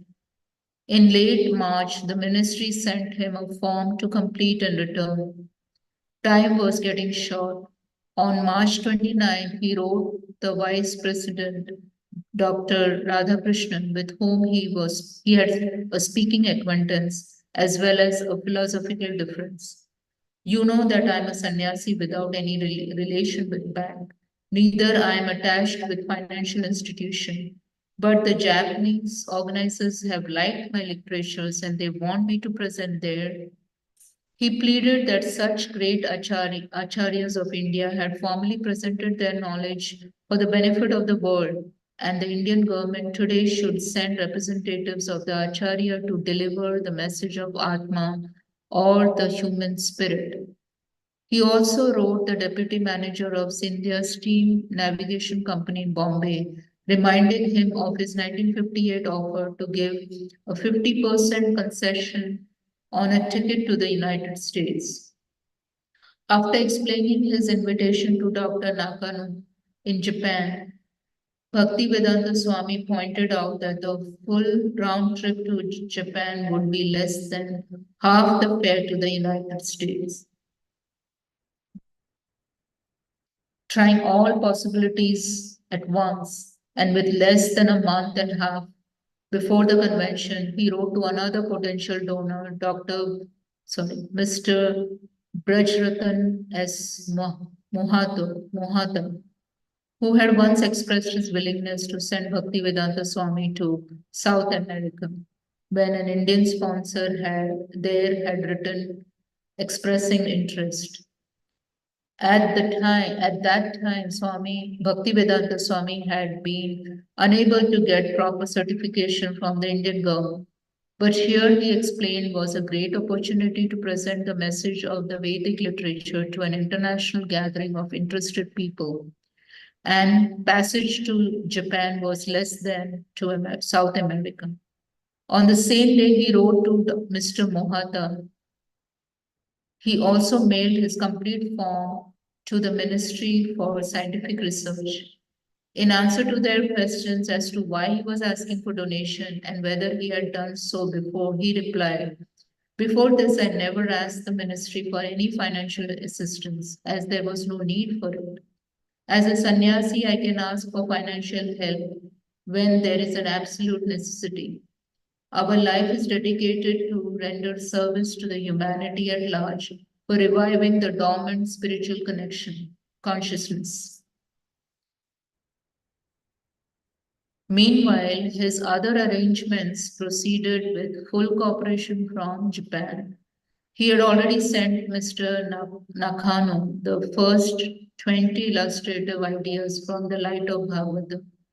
Japan is famous for artistic work, he wrote, and India is famous for spiritual culture. We should now combine. He suggested they also print the text and picture as a book.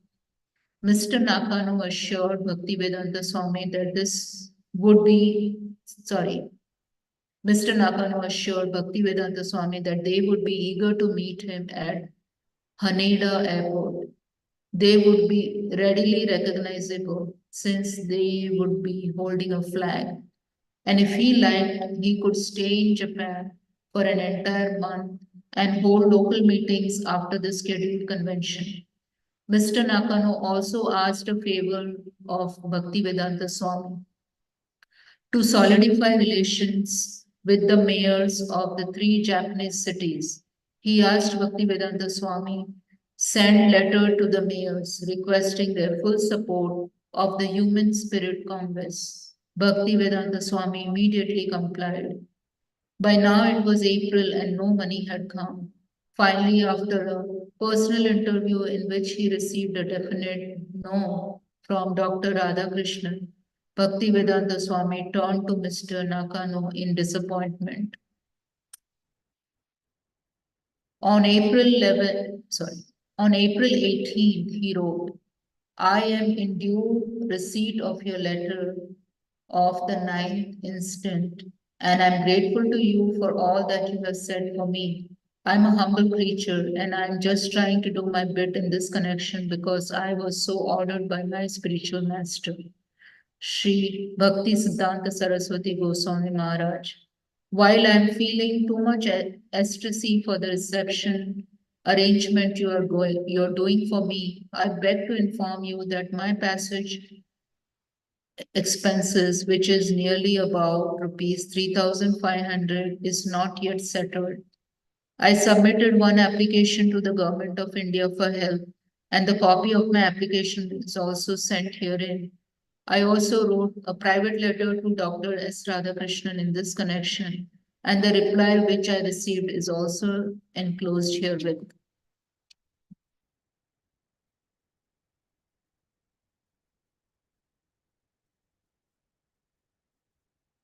All these are not very encouraging for me. I therefore saw the Vice President,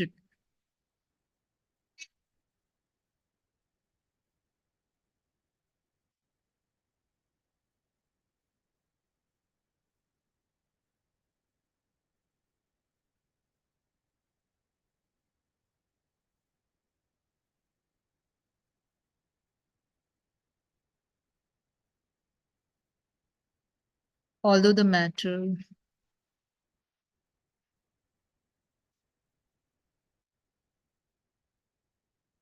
although the matter is not yet hopeless altogether, I am disturbed in my mind, thinking, what shall I do in case the government denies to help? I am therefore seeking your good advice in this connection. Dr. S. Radhakrishnan said to me that you had also invited him to attend your congress, and he opinions that the passage expenses might have been paid by you. The hope and expectation of the Congress is undoubtedly very great, and I wish that I may fully utilize this opportunity for general welfare of the entire human society. I have fully explained my views authoritatively in my statements already sent to you for publication, and the gist idea is expressed in the letter of the mayors, copy of which is also enclosed. As a sannyasi, I have no personal purse for expenditure. Under the circumstances, if the government denies to help for the passage, then I will have to ask for the same from you. Otherwise, my going to Congress will end in dreams only.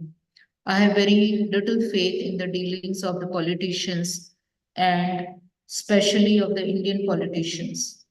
Therefore, sorry, from the conversation of Dr.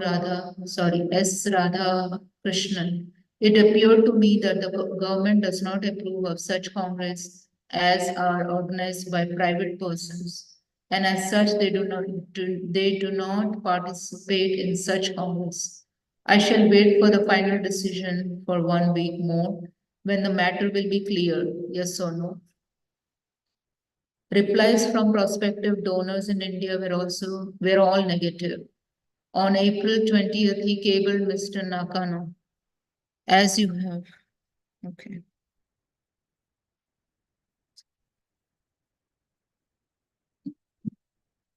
As you have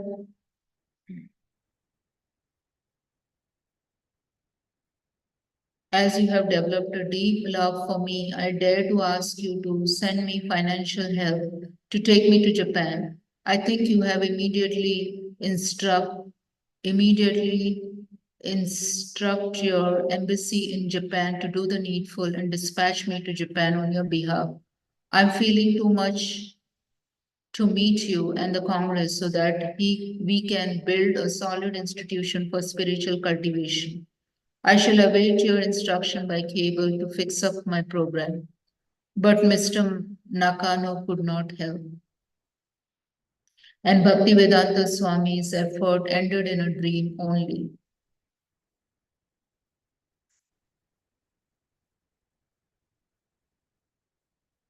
In July 1962, Bhaktivedanta Swami changed his Vrindavan residence from Vamsi Gopalji temple to Radha Damodar temple.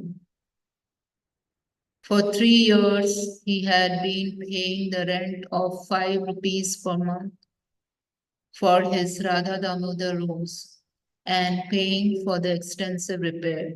Now the main room had electricity and fan, and the walls had been plastered and painted.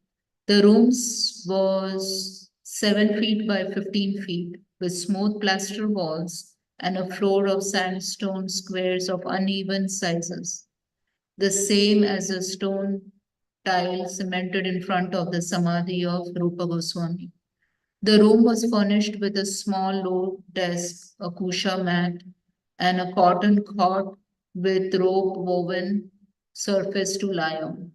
The view was not the panorama he had enjoyed at Keshighat, and the neighborhood was not so secluded. But now, without even moving from his room, he could look into the temple and see a portion of the altar and the 4 foot high form of Vrindavan Chandra.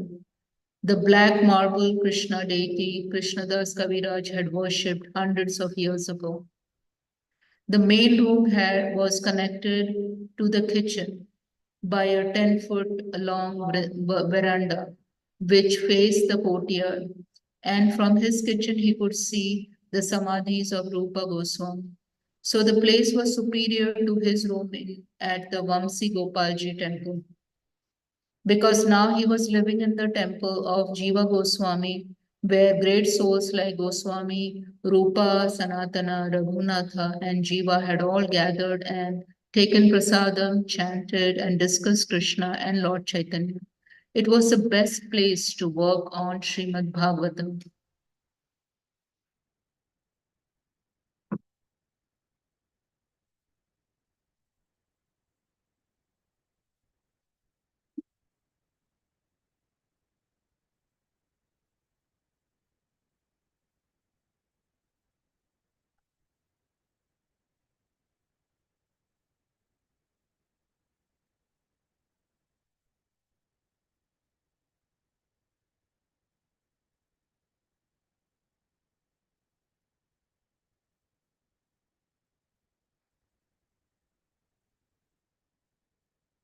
At 1 a.m.,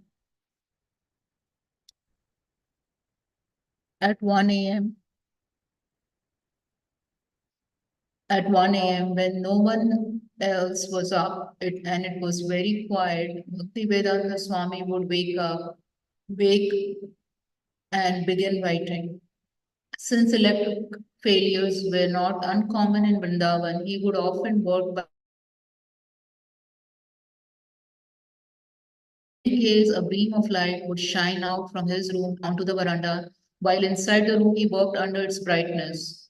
While he wrote in stillness, and sometime a toad, as dry as a stone floor, would hop out of hiding and cross the floor, exiting through the cement lattice work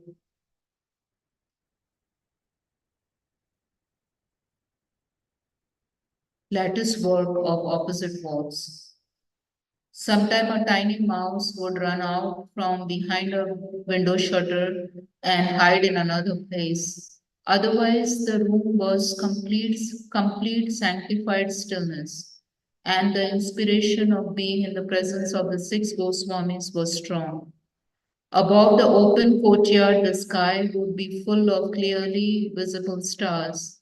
As he walked, and the only sound would come from the town, perhaps of a dog barking in the distance.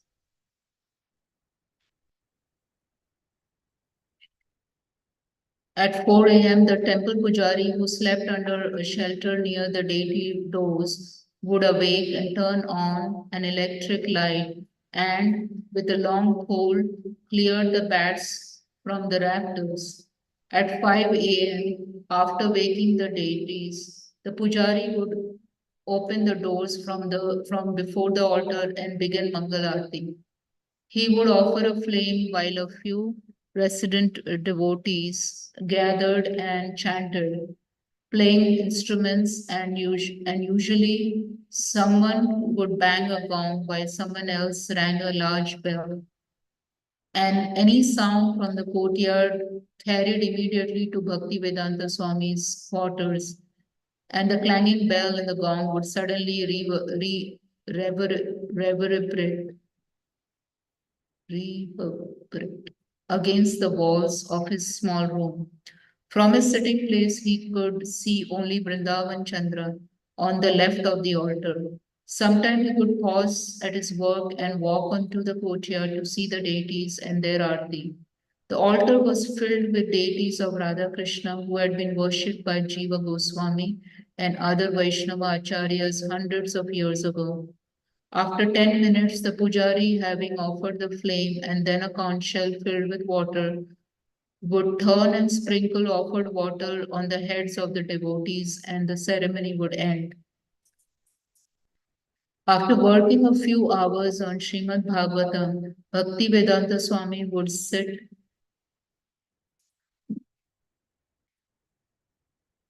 Bhaktivedanta Swami would sit in his room and chant japa. As the morning sky turned light blue and the stars would vanish, and the residents of Vrindavan would arrive to visit the deities and the samadhis of the Goswamis.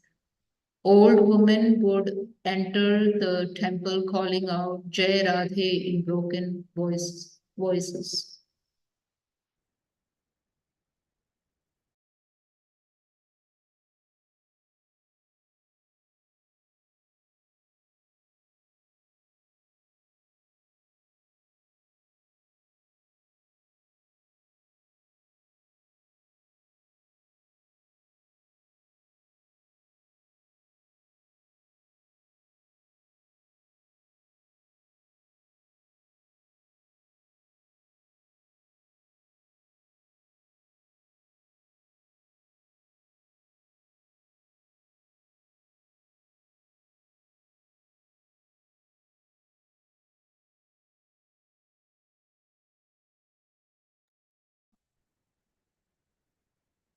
When Bhaktivedanta Swami opened the shutters, his room would fill with light. His windows faced a courtyard, but they were not so much windows as cement lattice work in the wall. Although passers-by could not easily see into the room, the lattice work allowed light to enter. In the morning light, the room was clearly revealed. The arched ceiling, the freshly painted walls with arched niches, the floor of inlaid stone. Bhaktivedanta Swami's thin sannyasa danda, wrapped in heavy saffron khadi, leaned against one corner of the room. On one shelf, he had placed a picture of Bhaktisiddhanta Saraswati, on another, a stack of books and manuscripts. The room's two doors appeared flimsy even when locked, and the whole room tilted slightly to the left. It was bare but peaceful. Often sitting on the veranda between the two rooms, he would view the courtyard, the altar, and the deities. Radha Damodara, Vrindavan Chandra, and several other Radha Krishna deities awaited their visitors. During the morning, the deity doors remained open as a regular file of visitors turned the temple into a bustling place of pilgrimage.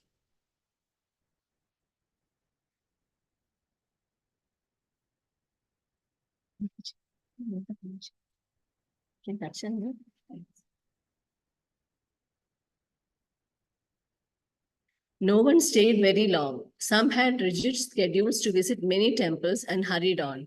Poor people and also local businessmen, their wives in colorful saris, all devotees, headed towards the altar, calling Jai Ho, Jai Radhe. After greeting the deities, they would disappear through the door to the outdoor area of the temple compound to visit the samadhis. Although in Vrindavana, there were hundreds of small temple-like tombs honoring past Vaishnava acharyas, Bhaktivedanta Swami regularly visited the chief samadhis, those of Sri Jiva Goswami, Srila Bhaktisiddhanta Saraswati, and Srila Krishnadas Kaviraj Goswami. Within a separate area of the temple compound were the Bhajan Kutir and the Samadhi of Rupa Goswami. Bhaktivedanta Swami often sat chanting japa before Rupa Goswami's Samadhi. The line of pilgrims from the temple would continue entering the outdoor area of the compound, coming to offer dandavats to Rupa Goswami. Most pilgrims considered this the most important feature of their visit to Radha Damodar temple, and even if they offered respect nowhere else, they would stop before the Samadhi of Rupa Goswami. They would stop with folded hands and bow, chanting Jai Radhe, or with their hands in their bead bags, chant the Hare Krishna mantra, circumambulating the Samadhi. Bhaktivedanta Swami would sit and chant even after the early morning rush of visitors, or sometimes he would walk to the nearby temples of Radha Shamsundar or Radha Madan Mohana, always returning by 11 to cook his meal. As he cooked and later as he sat to take his prasadam, he could see through the lattice work the samadhi of Rupa Goswami. Feeling Rupa Goswami's presence, he would think of his own mission for his spiritual master. The devotees of Lord Chaitanya are known as Rupanugas, followers of Rupa Goswami. Without following the teachings and example of Rupa Goswami, one cannot enter the path of pure devotion to Radha and Krishna. Srila Bhaktisiddhanta Saraswati was especially known as a strict Rupanuga, as described in the Sanskrit prayers written in his honor. I offer my respectful obeisances unto Srila Bhaktisiddhanta Saraswati, the personified energy of Sri Chaitanya's mercy, who delivers devotional service enriched with conjugal love of Radha and Krishna, coming exactly in the line of revelation of Srila Rupa Goswami.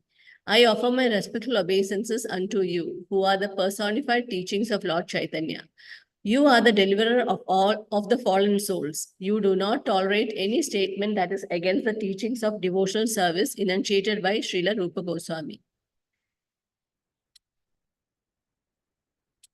Bhaktivedanta Swami's spiritual master and the previous spiritual masters in the disciplic succession had wanted the Krishna consciousness movement to spread all over the world. And as Bhaktivedanta Swami daily gathered inspiration sitting before Srila Rupa Goswami's Samadhi, he prayed to his spiritual predecessors for guidance. The intimate direction he received from them was an absolute dictation, and no government, no publisher, nor anyone else could shake or diminish it. Rupa Goswami wanted him to go to the West. Srila Bhaktisiddhanta Saraswati wanted him to go to the west. Krishna had arranged that he be brought to Radha Damodar temple to receive their blessings. At the Radha Damodar temple, he felt he had entered an eternal residence known only to pure devotees of the Lord. Yet, although they were allowing him to associate intimately with them in the place of their pastimes, they were ordering him to leave Radha Damodar and Vrindavan, and to deliver the message of the Acharyas to forgetful parts of the world. In June, the weather became intolerably hot, and one could not remain active through the afternoon. During the most oppressive hours, Bhaktivedanta Swami would shut his doors and shutters and run the overhead fan. By evening, the heat would abate. Again, a flurry of visitors would arrive, and in the temple compound, there would be evening kirtanas. Sitting on his veranda, Bhaktivedanta Swami would sometimes talk with visitors, or sometimes they would come to his door and observe him as he worked at his typewriter. He was known in Vrindavana as a scholar and a sublime devotee. But he kept to himself as much as possible, especially in the summer of 1962, working on Srimad Bhagavatam. That was his real purpose in coming here, to prepare the books he could distribute to the people of the West. Although as yet he had no means for traveling even as far as Japan, and no means for printing books, these were the goals for which he worked. He had not come to Vrindavan to die and return to Godhead. Rather, he had come because it was an ideal place to gain spiritual strength for his main life's work. The exact shape of his future mission, Bhaktivedanta Swami did not know, but he did know that he must prepare himself for preaching Srimad Bhagavatam to the English-speaking Western world. He must become a perfectly equipped instrument of his masters, and if they desired, they would send him. Chapter 11, The Dream Come True. I planned that I must go to America. Generally, they go to London, but I did not want to go to London. I was simply thinking how to go to New York. I was scheming whether I shall go this way, through Tokyo, Japan, or that way. Which way is cheaper? That was my proposal, and I was targeting to New York always. Sometimes I was dreaming that I have to come to New York. Srila Prabhupada. Writing was only half the battle. The other half was publishing. Both Bhaktivedanta Swami and his spiritual master wanted to see Srimad Bhagavatam printed in English and distributed widely. According to the teachings of Bhaktisiddhanta Saraswati, the most modern methods of printing and distributing books should be used to spread Krishna consciousness. Although many books of Vaishnava wisdom had already been perfectly presented by Rupa Goswami, Sanatan Goswami, and Jiva Goswami, the manuscripts now sat deteriorating in the Radha Damodar temple and other locations, and even the Gaudiya Mutt's printings of the Goswami's works were not being widely distributed. One of Bhaktivedanta Swami's godbrothers asked him why he was spending so much time and effort trying to make a new commentary on the Bhagavatam, since so many great acharyas had already commented upon it. But in Bhaktivedanta Swami's mind, there was no question. His spiritual master had given him an order. Commercial publishers, however, were not interested in the 60-volume Bhagavatam series, and Bhaktivedanta Swami was not interested in anything less than a 60-volume Parampara presentation of verses, synonyms, and purports based on the commentaries of the previous acharyas. But to publish such books, he would have to raise private donations and publish at his own expense. Radha Damodar temple may have been the best place for writing Srimad Bhagavatam, but not for printing and publishing it. For that, he would have to go to New Delhi. Among his Delhi contacts, Bhaktivedanta Swami considered Hitsaran Sharma a likely helper. Although when he had stayed in Mr. Sharma's home, Mr. Sharma had appreciated him more as a member of a genre than as an individual. At least Mr. Sharma was inclined to help sadhus, and he recognized Bhaktivedanta Swami as a genuinely religious person. Therefore, when Bhaktivedanta Swami approached him in his office, he was willing to help, considering it a religious duty to propagate Srimad Bhagavatam. Hitsaran Sharma was qualified to help for two reasons. He was a secretary to J.D. Dalmia, a wealthy philanthropist, and he was the owner of a commercial printing works, Radha Press. According to Mr. Sharma, Mr. Dalmia would not directly give money to Bhaktivedanta Swami, even if his secretary suggested it. Mr. Sharma therefore advised Bhaktivedanta Swami to go to Gorakhpur and show his manuscript to Hanuman Prasad Poddar, a religious publisher. Accepting this as good advice, Bhaktivedanta Swami journeyed to Gorakhpur, some 475 miles from Delhi. Even such a trip as this constituted a financial strain. Bhaktivedanta Swami's daily ledger showed a balance of 130 rupees as of August 8, 1962, the day he started for Gorakhpur. By the time he reached Lucknow, he was down to 57 rupees. Travel from Lucknow to Gorakhpur cost another 6 rupees, and the rickshaw to Mr. Poddar's home cost 80 paisa. But the trip was well worth the cost. Bhaktivedanta Swami presented Mr. Poddar with his letter of introduction from Hitcharan Sharma and then showed him his manuscript. After briefly examining the manuscript, Mr. Poddar concluded it to be a highly developed work that should be supported. He agreed to send a donation of 4,000 rupees to the Dalmia Trust in Delhi to be used towards the publication of Sri A.C. Bhaktivedanta Swami's Srimad Bhagavatam. Indian printers do not always require full payment before they begin a job, provided they receive a substantial advance payment. After the job is printed and bound, a customer who has not made the complete payment takes a portion of books commensurate to what he has paid, and after selling those books, he uses his profit to buy more. Bhaktivedanta Swami estimated that printing one volume would cost 7,000 rupees. So he was 3,000 short. He raised a few hundred rupees more by going door to door throughout Delhi. Then he went back to Radha Press and asked Hitcharan Sharma to begin. Mr. Sharma agreed. Radha Press had already produced much of the first 2 chapters when Bhaktivedanta Swami objected that the type was not large enough. He wanted 12-point type, but the Radha Press had only 10-point. So Mr. Sharma agreed to take the work to another printer, Mr. Gautam Sharma of OK Press. In printing Bhaktivedanta Swami's volume 1 of the first canto of Srimad Bhagavatam, OK Press printed 4 book pages twice on a side of one sheet of paper 20 by 26 inches. But before running the full 1100 copies, they would print a proof, which Bhaktivedanta Swami would read. Then following the corrected proofs, the printers would correct and handset type and run a second proof, which Bhaktivedanta would also read. Usually, he would also find errors on the second proof. So, if so, they would print a third. If he found no errors on the third proof, they would then print the final pages. At this place, Bhaktivedanta Swami was able to order small quantities of paper as he could afford it. From 6 to 10 reams at a time, ordered 2 weeks in advance.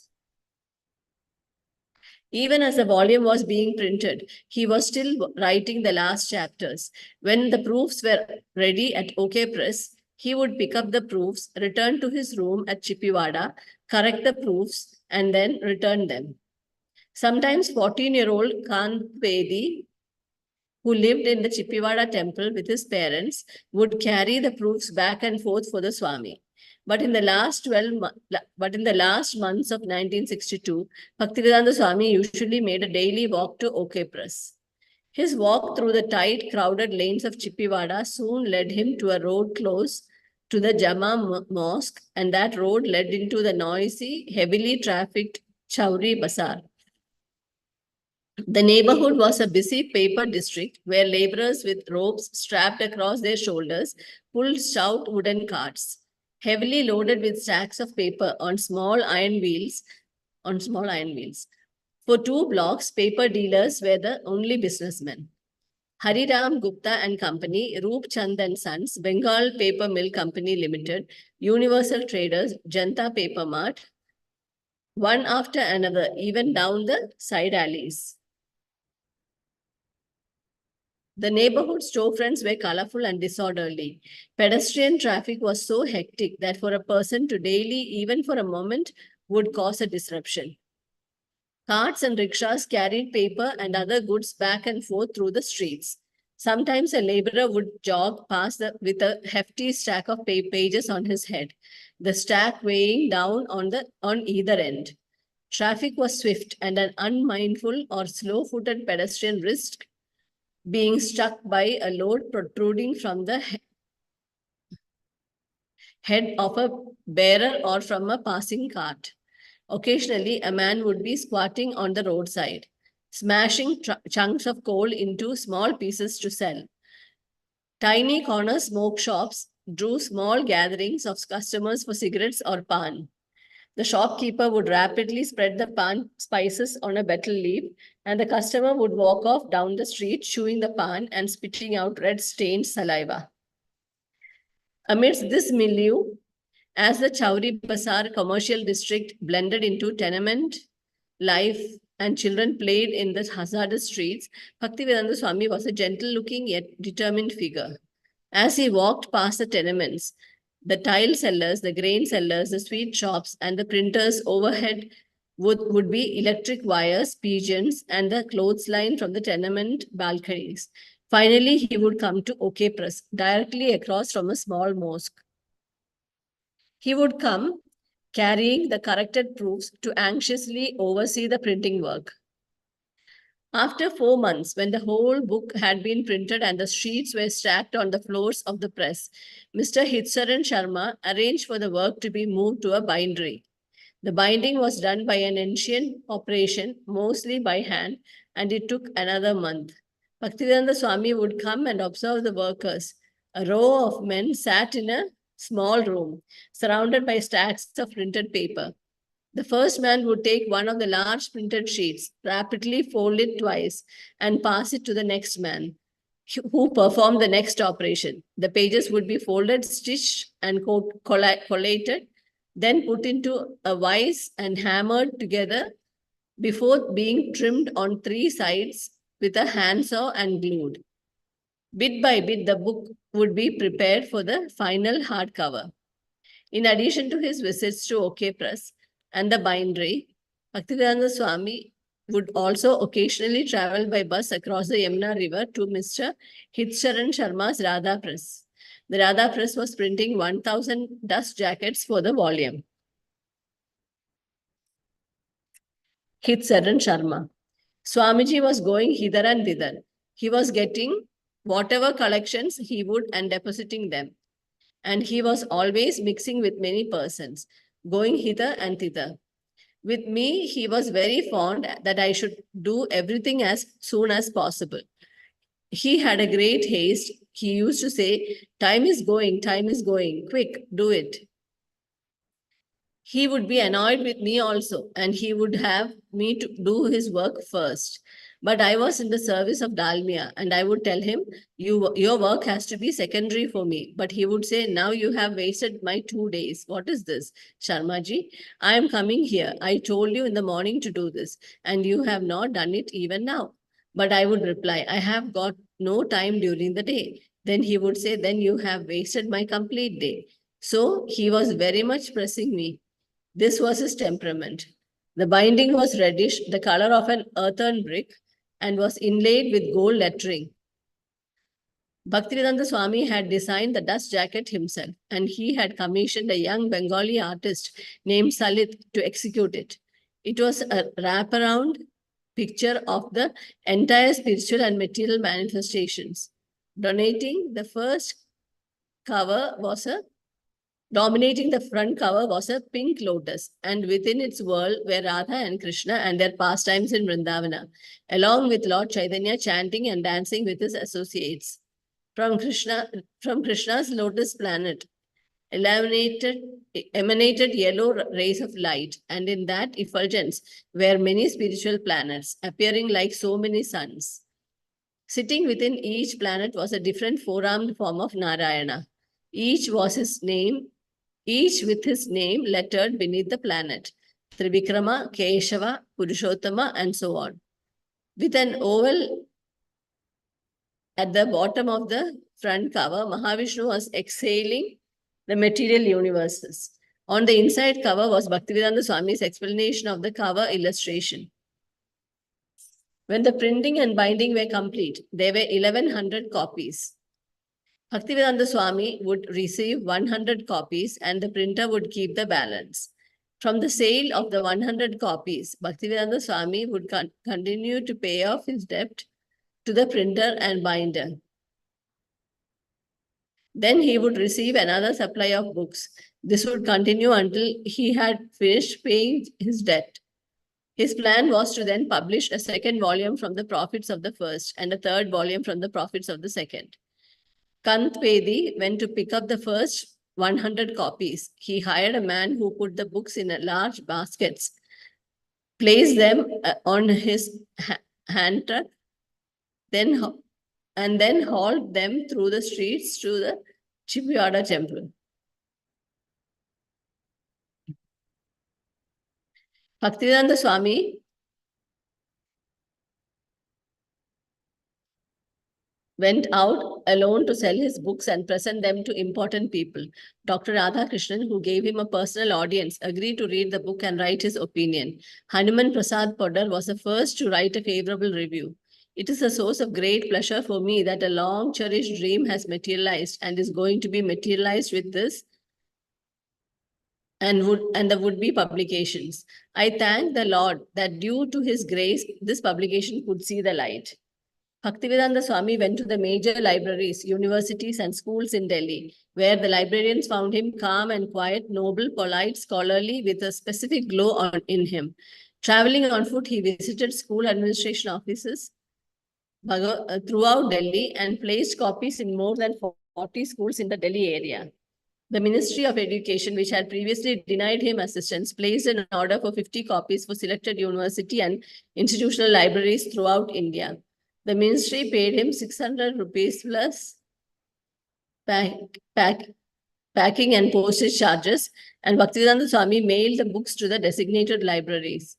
The US Embassy purchased 18 copies to be distributed in America through the Library of Congress. The institutional sales were brisk, but then sales slowed. As the only agent, Bhaktivedanta Swami was now spending hours just to sell a few copies. He was eager to print the second volume, yet until enough money came from the first, he could not print. In the meantime, he continued translating and writing purports. Writing so many volumes was a huge task that would take many years.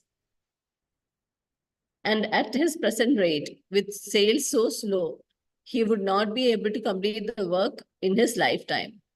Although there were many who took part in the production of the book, and still others who became customers, only Bhaktivedanta Swami deeply experienced the successes and failures of the venture. It was his project, and he was responsible. No one was eager to see him writing prolifically, and no one demanded that it be printed. Even when the sales slowed to a trickle, the managers of OK Press were not distressed. They would give him the balance of his books only when he paid for them. And since it was also he who had the burden of hiring OK Press to print a second volume, the pressure was on him to go out and sell as many copies of the first volume as possible. For Hanuman Prasad Poddar, the volume had been something to admire in passing. For Hitsaran Sharma, it had been something he had tended to after his day's work for Mr. Dalmia. For the boy who lived at Chippyada,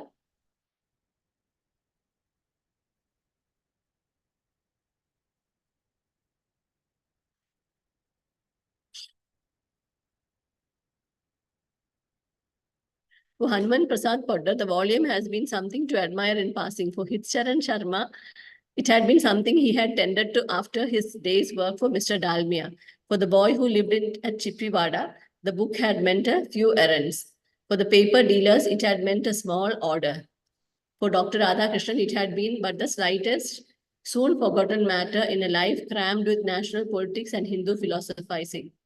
But Bhaktivedanta Swami, by his full engagement in producing the Bhagavatam, felt bliss and assurance that Krishna was pleased. He did not, however, intend for the Bhagavatam to be his private affair. It was the sorely needed medicine for the ills of Kali Yuga, and it was not possible for only one man to administer it. Yet he was alone, and he and he felt exclusive pleasure and satisfaction in serving his Guru and Lord Krishna. Thus, his transcendental frustration and pleasure mingled. His will strengthened, and he continued alone. His spiritual master, the previous spiritual masters, and the Vedic scriptures all assured him that he was right. If a person got a copy of the Bhagavatam and read even one page, he might decide to take part in Lord Chaitanya's movement. If a person seriously read the book, he would be convinced about spiritual life. The more this book could be distributed, the more the people could understand Krishna consciousness.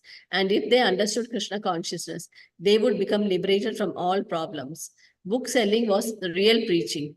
Bhaktisiddhanta Saraswati had wanted it, even at the neglect of constructing temples or making followers. Who could preach as well as Srimad Bhagavatam? Certainly, whoever spent 16 rupees for a book would also take the time to time at least to look at it. In the months that followed, Bhaktivedanta Swami received more favorable reviews. The prestigious Adyar Library Bulletin gave a full review, noting the editor's vast and deep study of the subject and concluding further volumes of this publication are eagerly awaiting. His scholarly godbrothers also wrote their appreciations. Swami Bon Maharaj, rector of the Institute of Oriental Philosophy in Vrindavan, wrote, I have nothing but admiration for your bold and practical venture. If you should be able to complete the whole work, you will render a very great service to the cause of Prabhupada Srila Bhaktisiddhanta Saraswati Goswami Maharaj.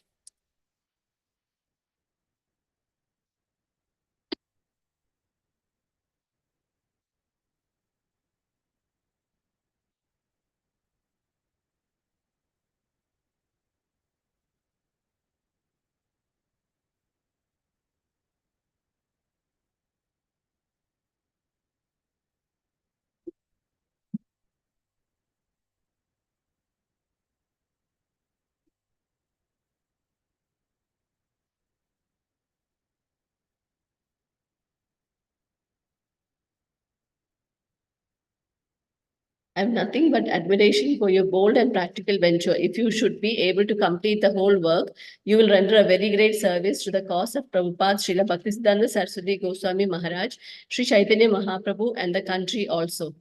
Do it and rest assured there will be no scarcity of resources.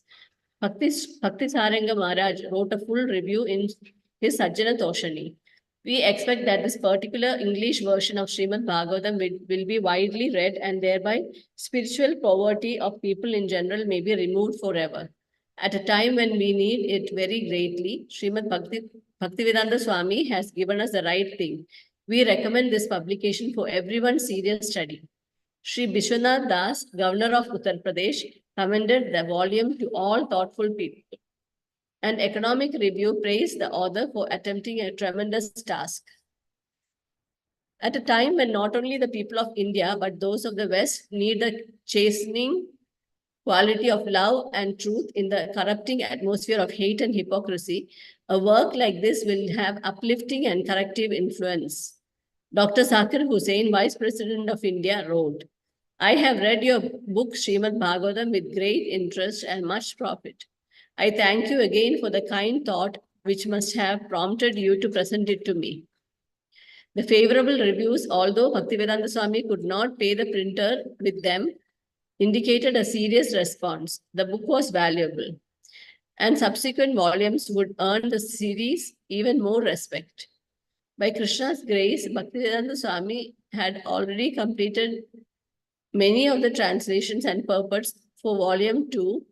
Even in the last weeks of printing the first volume, he had been writing day and night for the second volume.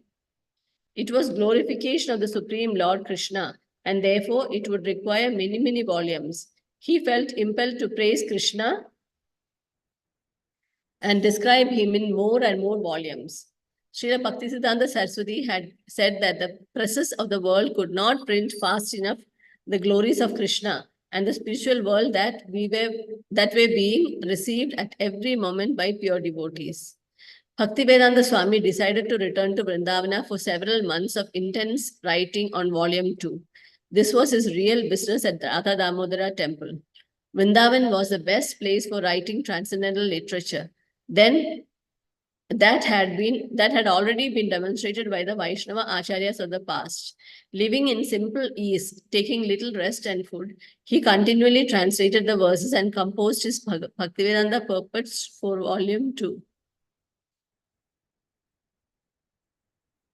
After a few months, after amassing enough manuscript pages, he would return to Delhi and once again enter the world of publishing. In volume 1, he had covered the first 6.5 chapters of the first canto. The second volume began on page 365 with the 8th verse of the 7th chapter. Bhaktivedanta Swami wrote in his purport that the Srimad Bhagavatam was meant for Paramahamsas, persons engaged purely in self-realization. Yet, he wrote, it works into the depths of the hearts of those who may be worldly men. Worldly men are all engaged in the matter of sense gratification. Worldly men are all engaged in the matter of sense gratification, but even such men also will find in this Vedic literature a remedial measure for their material diseases. Bhaktivedanta Swami returned to Delhi to raise funds for printing volume 2. When he visited a prospective donor, he would show the man volume 1 and the growing collection of reviews, explaining that he was asking a donation not to support himself but to print this important literature. Although for the first volume, he had received no donations equal to the 4,000 rupees he had received from Mr. Podder, an executive in the L&H sugar factory gave a donation of 5,000 rupees for volume 2. Bhaktivedanta Swami had been dissatisfied with Hitcharan Sharma as a production supervisor. Although supposedly an expert in the trade, Hitcharan had caused delays and sometimes he had advised Gautam Sharma without consulting Bhaktivedanta Swami.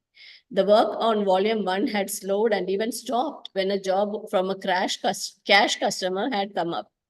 And Bhaktivedanta Swami had complained that it was Hitcharan's fault for not giving money to OK Press on time. For volume 2, Bhaktivedanta Swami decided to deal directly with OK Press and supervise the printing himself. He spoke to Gautam Sharma and offered a partial payment. Although the majority of the copies of volume 1 were still standing on their printing floor, Bhaktivedanta Swami wanted OK Press to begin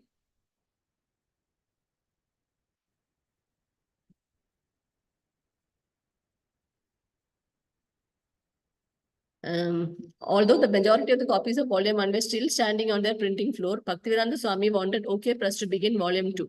Gautam Sharma accepted the job. It was early in 1964 when volume 2 went to press, following the same steps as volume 1. But this time, Bhaktivedanta Swami was more actively present, pushing. To avoid delays, he purchased the paper himself. At Sidho Mal and Sons paper merchants in the heart of the paper district, he would choose and order his paper and then arrange to transport it to OK Press. If the order was a large one, he would have it carried by cart. Smaller orders he would send by rickshaw or on the head of a bearer. In his preface to the second volume, Bhaktivedanta Swami expressed the apparent oddity of working in Delhi while living in Vrindavana. The path of fruitive activities, that is to say, the path of earn money and enjoy life as it is going on generally, appears to have become also our profession, although we have renounced the order of worldly life. They see that we are moving in the cities, in the government offices, banks, and other business places for promoting the publication of Srimad Bhagavatam. They also see that we are moving in the press, paper market, and amongst the book binders also away from our residence at Vrindavan. And thus they conclude sometimes mistakenly that we are also doing the same business in the dress of a mendicant. But actually, there's a gulf of difference between the two kinds of activities. This is not a business for maintaining an establishment of material enjoyment. On the contrary, it is an humble attempt to broadcast the glories of the Lord at a time when the people need it very badly. He went on to describe how in former days, even 50 years ago, well-to-do members of society had commissioned Pandits to print or handwrite the Bhagavatam and then distribute copies amongst the devotees and the general people. But times had changed. At the present moment, the time is so changed that we had to request one of the biggest industrialists of India to purchase 100 copies and distribute them, but the poor fellow expressed his inability. We wish that somebody may come forward to pay for the actual cost of publication of this Srimad Bhagavatam and let them be distributed free to all the leading gentlemen of the world. But nobody is so far prepared to do this social uplifting work. After thanking the Ministry of Education and the Director of Education for distributing copies to institutions and libraries, Bhaktivedanta Swami again stated his predicament before his reading public. The problem is that we must get some money for completing the work, which is admittedly a mighty project.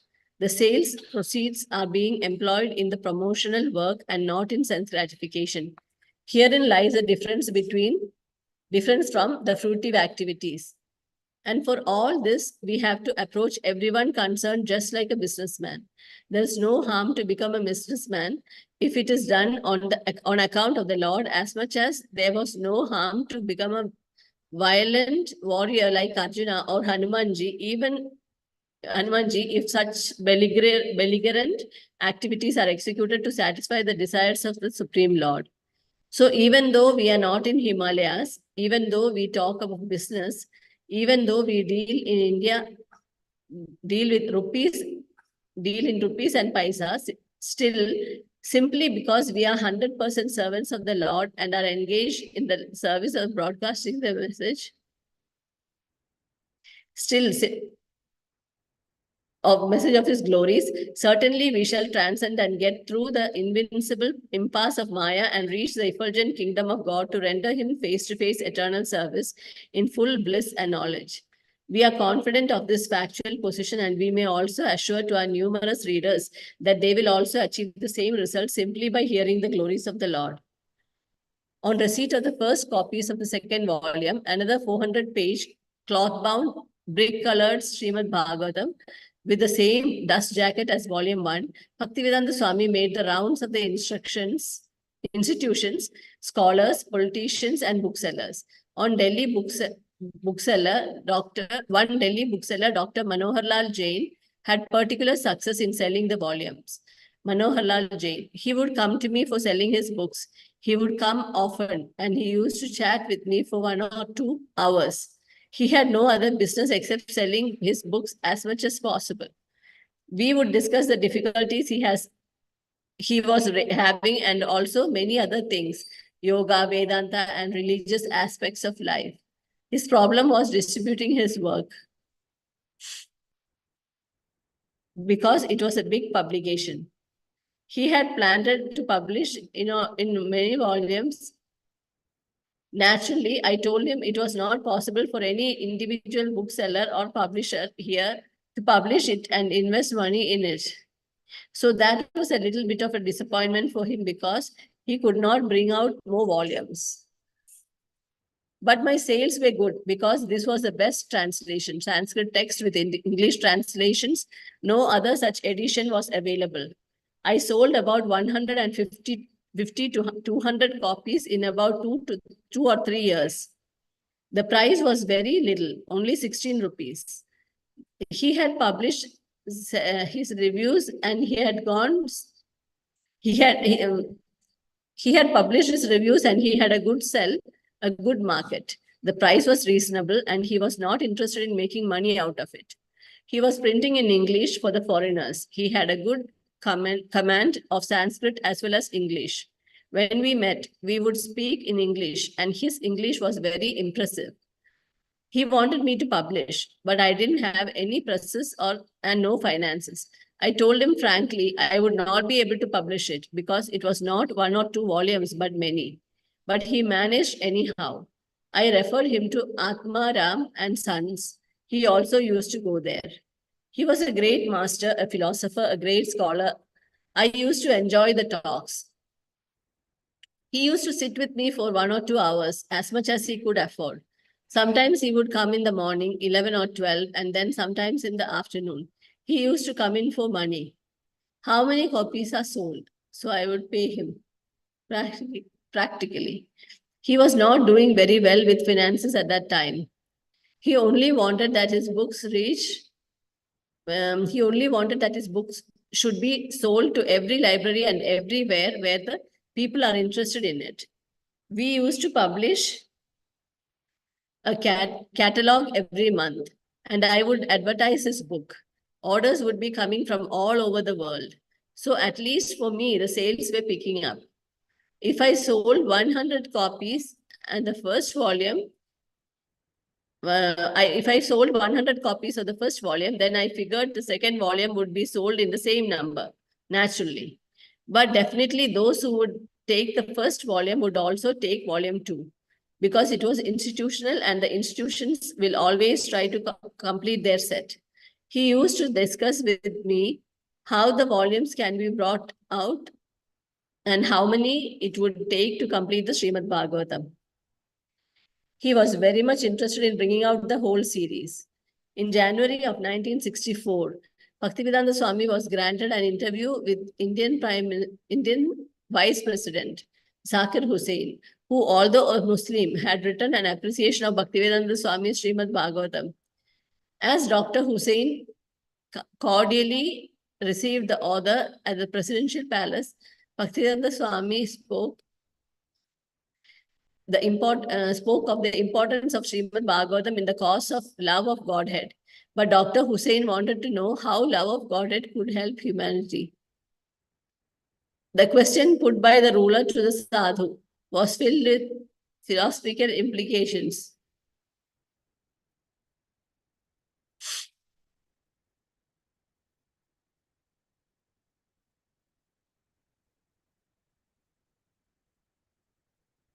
The question put by the ruler to Sadhu was filled with philosophical implications, but the vice president's busy schedule of meetings did not permit Bhaktivedanta Swami to answer fully.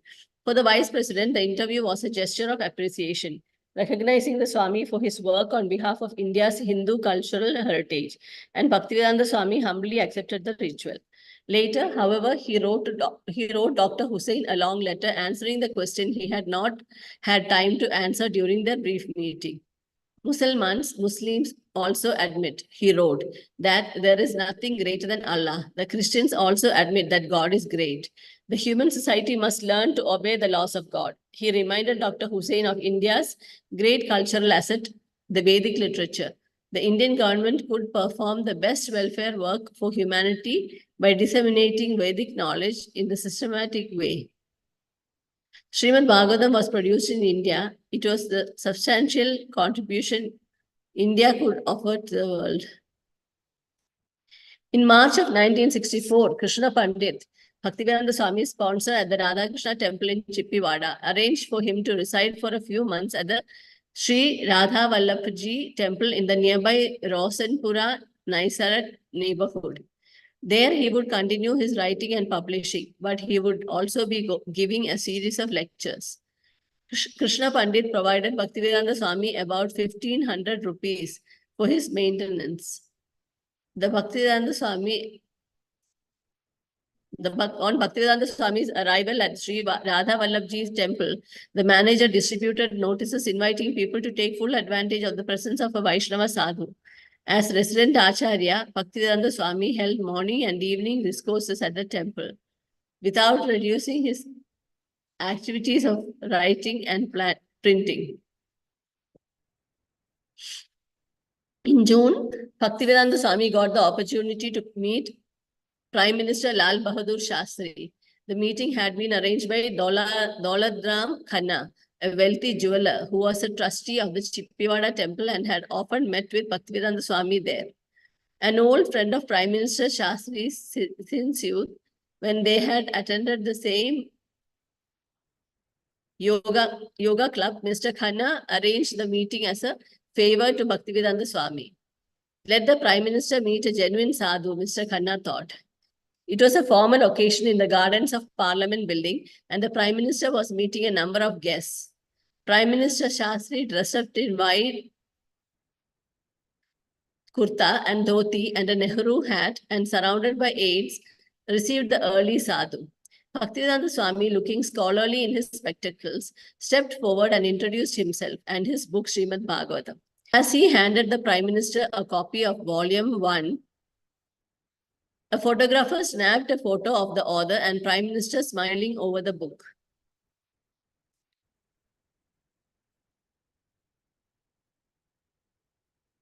The next day, Bhaktivedanta Swami wrote to Prime Minister Shastri. He soon received a reply, personally signed by the Prime Minister. Dear Swamiji, many thanks for your letter. I am indeed grateful to you for presenting a copy of Srimad Bhagavatam to me. I do realize that you are doing valuable work. It would be a good idea if the libraries in the government institutions purchase copies of this book. Bhaktivedanta Swami wrote back to the Prime Minister, requesting him to buy books for Indian institutions.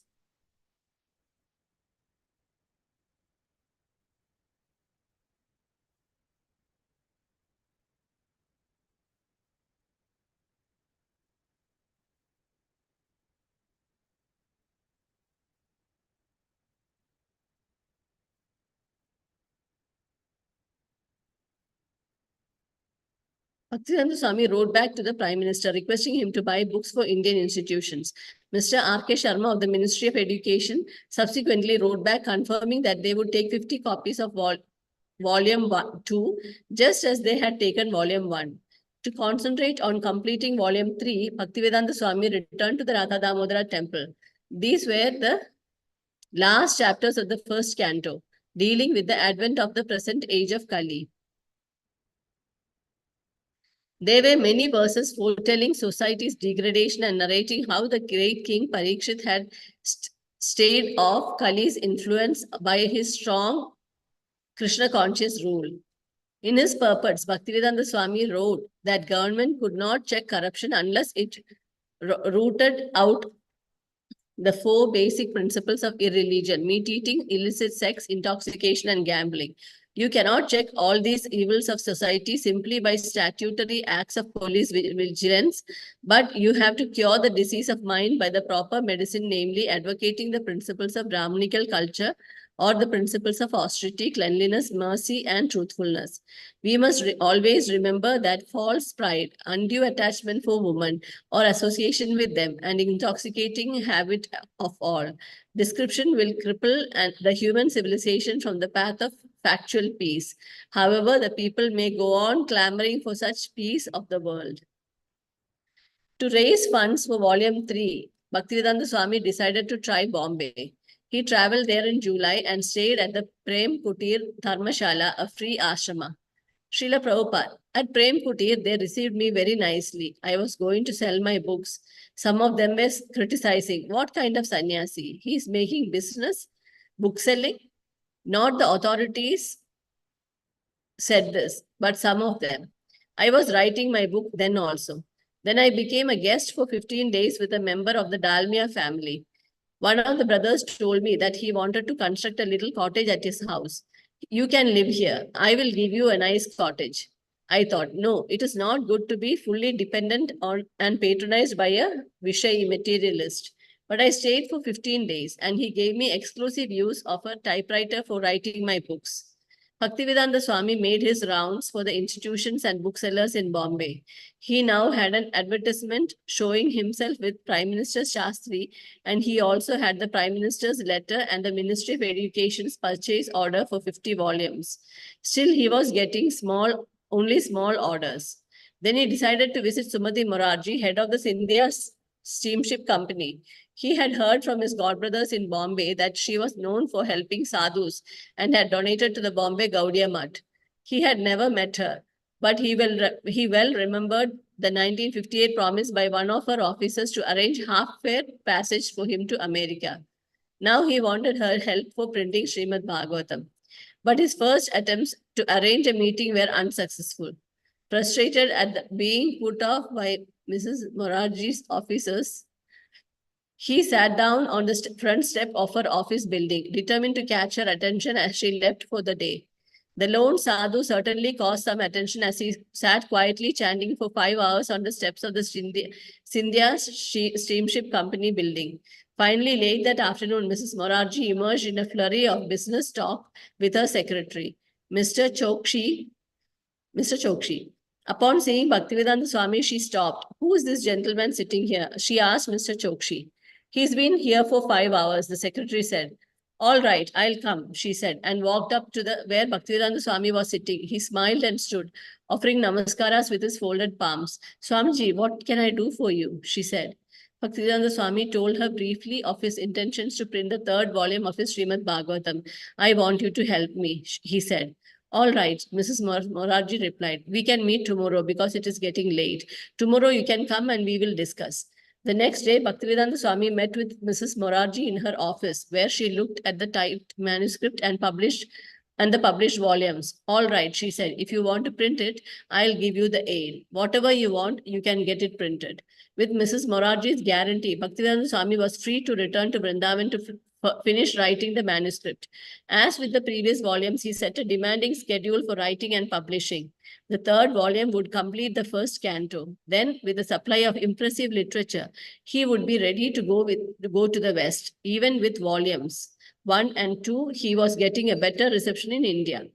Already he had seen the Vice President and Prime Minister. He had successfully approached a big business magnate of Bombay, and within a few minutes of presenting the book, he had received a large donation. The books were powerful preaching. Janmashtami was drawing near. The Bhaktivedanta Swami was planning a celebration at the Radha Damodar temple.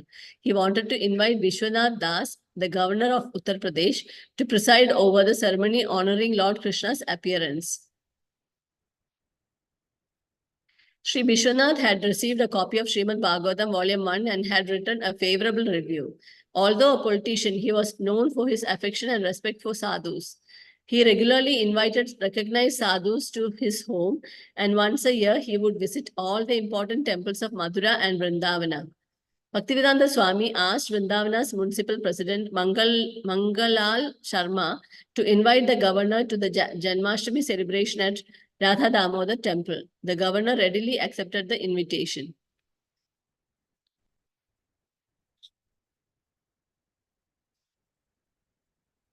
Bhaktivedanta Swami printed a flyer announcing on the occasion of Janmashtami ceremony at the Samadhi ground of Srila Rupa and Jiva Goswami, Sri Radha Damodar Temple, Seva Kunj, Vrindavan, Gaudiya Kirtan performances in the presence of His Excellency Sri Vishwanath Das, Governor of Uttar Pradesh, and the chief guest Sri G.D. Somani of Bombay, trustee of Sri Ranganath Ji Temple, Vrindavan.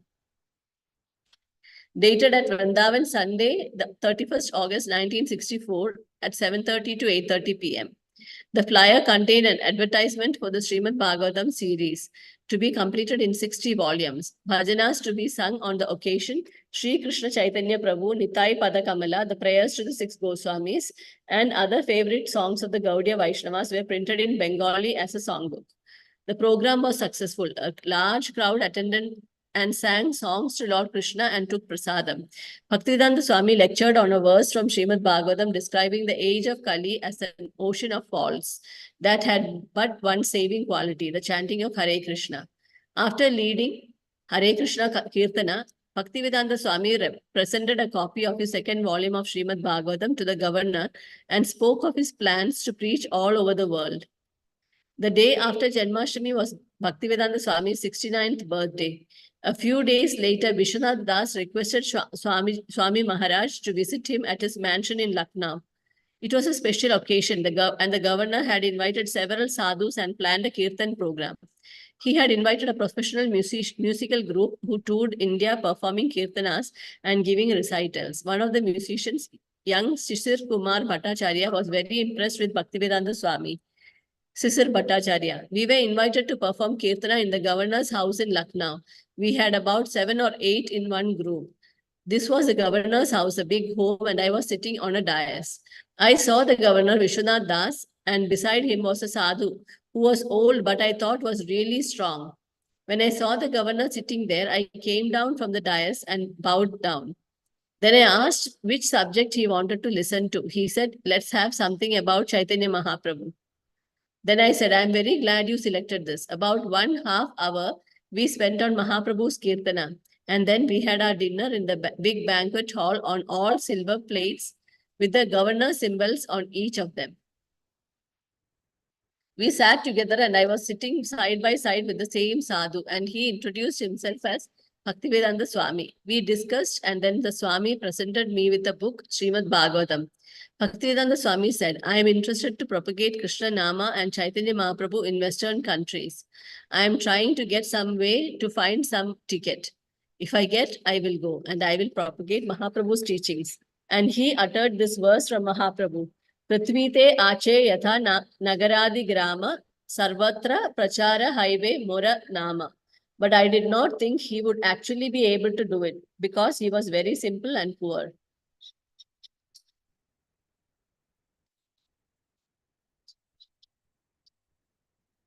Chaitanya Mahaprabhu had predicted, one day my name will be known in every town and village in the world. With the manuscript for volume 3 complete and with the money to print it, Bhaktivedanta Swami once again entered the printing world, purchasing paper, correcting proofs, and keeping the printer on schedule so that the book would be finished by January 1965. Thus, by his persistence, he had almost no money of his own, managed to publish his third large hardbound volume within a little more than 2 years. At this rate, with his respect in the scholarly world increasing, he might soon become a recognized figure amongst his countrymen. But he had his vision set on the West. And with the third volume now printed, he felt he was at last prepared.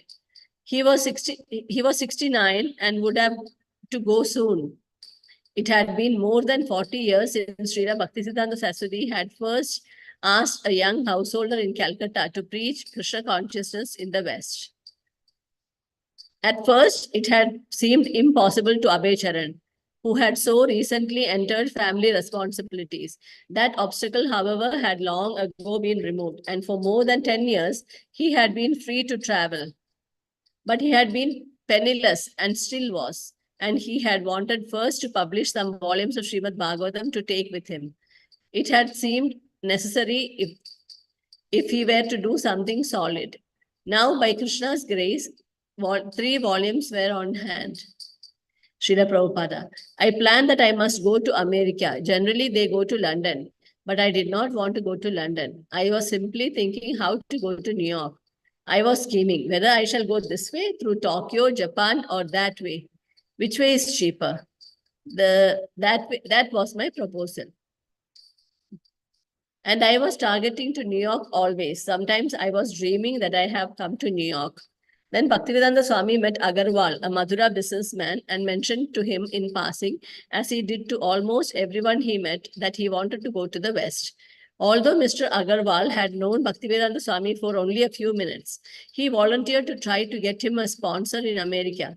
It was something Mr. Agarwal had done a number of times. When he met a sadhu who mentioned something about going abroad to teach Hindu culture, he would ask his son Gopal, an engineer in Pennsylvania, to send back a sponsorship form. When Mr. Agarwal volunteered to help in this way, Bhaktivedanta Swami urged him to please to do so. Srila Prabhupada, I did not say anything seriously to Mr. Agarwal, but perhaps he took it very seriously. I asked him, well, why don't you ask your son Gopal to sponsor so that I can go there? I want to preach there. Is it working? Is it working? Yes. That's something. I was scared. But Bhaktivedanta Swami knew he could not simply dream of going to the West. He needed money. In March 1965, he made another visit to Bombay, attempting to sell his books. Again, he stayed at the free Dharmashala, Prem Kutir, but finding customers was difficult. He met Paramananda Bhagwani, a librarian at Jai Hind College, who purchased books for the college library and then escorted Bhaktivedanta Swami to a few likely outlets. Mr. Bhagwani, I took him to the popular book depot at Grant Road to help him in selling books. But they told us they couldn't stock the books because they don't have much sales on religion. Then we went to another shop nearby, and the owner also regretted his inability to sell the books. Then he went to Sadhu Vela near Mahalakshmi temple, and we met the head of the temple there. He, of course, welcomed us. They have a library of their own, and they stock religious books. So we approached them to please keep a set there in their library. They are a wealthy ashrama, and yet he also expressed his inability. Bhaktivedanta Swami returned to Delhi, pursuing the usual avenues of bookselling and looking for whatever opportunity might arise. And to his surprise, he was contacted by the Ministry of External Affairs and informed that his no objection certificate for going to the US was ready. Since he had not instigated any proceedings for leaving the country, Bhaktivedanta Swami had to inquire from the ministry about what had happened. They showed him the statutory declaration form signed by Mr. Gopal Agarwal of Butler, Pennsylvania. Mr. Agarwal solemnly declared that he would bear the expenses of Bhaktivedanta Swami during his stay in the US. Srila Prabhupada. Whatever the correspondence was there between the father and son, I did not know. I simply asked him, why don't you ask your son Gopal to sponsor? And now, after 3 or 4 months, the no objection certificate was sent from the Indian consulate in New York to me. He had already sponsored my arrival there for 1 month, and all of a sudden, I got the paper. At his father's request, Gopal Agarwal had done as he had done for several other sadhus, none of whom had ever gone to America. It was just a formality, something to satisfy his father. Gopal had requested a form from the Indian consulate in New York, obtained a statement from his employer certifying his monthly salary, gotten a letter from his bank showing his balance as of April 1965, and had the form notarized. It had been stamped and approved in New York and sent to Delhi. Now, Bhaktivedanta Swami had a sponsor, but he still needed a passport, visa, P-form, and travel fare. The passport was not very difficult to obtain. Krishna Pandit helped, and by June 10, he had his passport. Carefully, he penned in his address at the Radha Krishna temple in Chippivada and wrote his father's name, Gauramohan De. He asked Krishna Pandit also to pay for his going abroad, but Krishna Pandit refused, thinking it against Hindu principles for a sadhu to go abroad, and also very expensive. With his passport and sponsorship papers, Bhaktivedanta Swami went to Bombay, not to sell books or raise funds for printing. He wanted a ticket for America. Again, he tried approaching Sumati Morarji. He showed his sponsorship papers to her secretary, Mr. Chokshi, who was impressed and who went to Mrs. Morarji on his behalf. The Swami from Vrindavan is back, he told her. He has published his book on your donation. He has a sponsor and he wants to go to America. He wants you to send him on a Scindia ship. Mrs. Morarji said no, the Swamiji was too old to go to the United States and accept to accomplish anything. As Mr. Chokshi conveyed to him Mrs. Morarji's words, Bhaktivedanta Swami listened disapprovingly. She wanted him to stay in India and complete the Srimad Bhagavatam. Why go to the States? Finish the job here. But Bhaktivedanta Swami was fixed on going. He told Mr. Chokshi that he should convince Mrs. Morarji. He coached Mr. Chokshi on what he should say. I find this gentleman very inspired to go to the States and preach something to the people there. But when he told Mrs. Morarji, she again said no. The Swami was not healthy. It would be too cold there. He might not be able to come back. But she doubted whether he would be able to accomplish much there. People in America were not so cooperative, and they would probably not listen to him. Exasperated with Mr. Chokshi's ineffectiveness, Bhaktivedanta Swami demanded a personal interview. It was granted, and a grey-haired, determined Bhaktivedanta Swami presented his emphatic request. Please give me one ticket. Sumati Morarji was concerned. Swamiji, you are so old. You are taking this responsibility. Do you think it is all right? No, he reassured her, lifting his hand as if to reassure a doubting daughter. It is all right. But do you know what my secretaries think? They say, Swamiji is going to die there. Bhaktivedanta made a face as if to dismiss a foolish rumor. Again, he insisted that she give him a ticket. All right, she said. Get your P-form and I will make an arrangement to send you by our ship. Bhaktivedanta Swami smiled brilliantly and happily left her offices past her amazed and skeptical clerks. A P form, another necessity for an Indian national who wants to leave the country, is a certificate given by the State Bank of India certifying that the person has no excessive debts in India and is cleared by the banks. That would take a while to obtain, and he also did not yet have a US visa. He needed to pursue these government permissions in Bombay, but he had no place to stay. So Mrs. Morarji agreed to let him reside at the Scindia colony, a compound of apartments for employees of the Scindia company. He stayed in a small, unfurnished apartment with only his trunk and typewriter. The resident Scindia employees all knew that Mrs. Morarji was sending him to the West, and some of them became interested in his cause. They were impressed, for although he was so old, he was going abroad to preach. He was a special sadhu, a scholar. They heard from him how he was taking hundreds of copies of his books with him, but no money. He became a celebrity at the Scindia colony. Various families brought him rice, sabji, and fruit. They brought so much that he could not eat it all. And he mentioned this to Mr. Chokshi. Just accept it and distribute it, Mr. Chokshi advised. Bhaktivedanta Swami then began giving remnants of his food to the children. Some of the other residents gathered to hear him as he read and spoke from Srimad Bhagavatam. Mr. Vasavada, the chief cashier of Scindia, was particularly impressed and came regularly to learn from the sadhu. Mr. Vasavada obtained copies of Bhaktivedanta Swami's books and read them in his home. Bhaktivedanta Swami's apartment shared a roof in veranda. Only one. Bhaktivedanta Swami's apartment shared a roofed-in veranda with Mr. Nagarajan, a Scindia office worker, and his wife.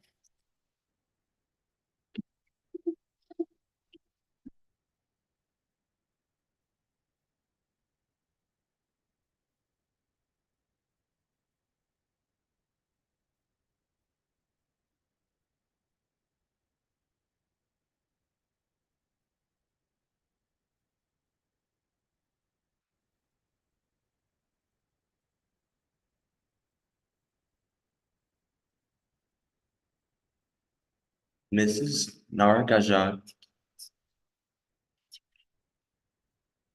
Every time when I passed that way, he used to be writing or chanting. I would ask him, Swamiji, what are you writing? He used to sit near the window, and one after another was translating the Sanskrit.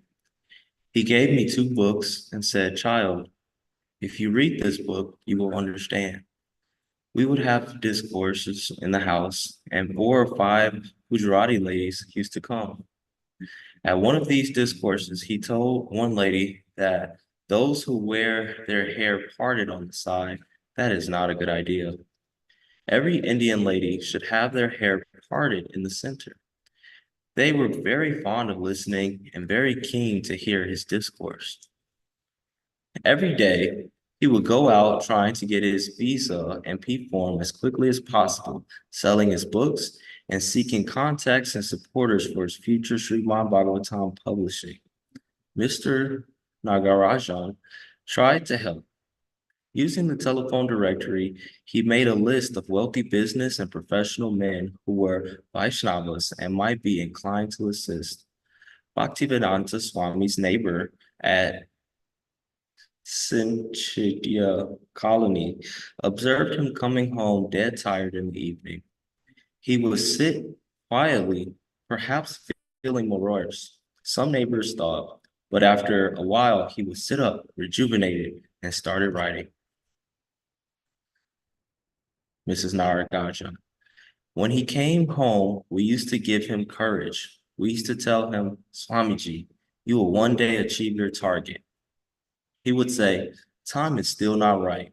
Time is still not right. They are all ajanas. They don't understand, but I must carry on. Sometimes I would go by and his chadara would be on the chair of chadara.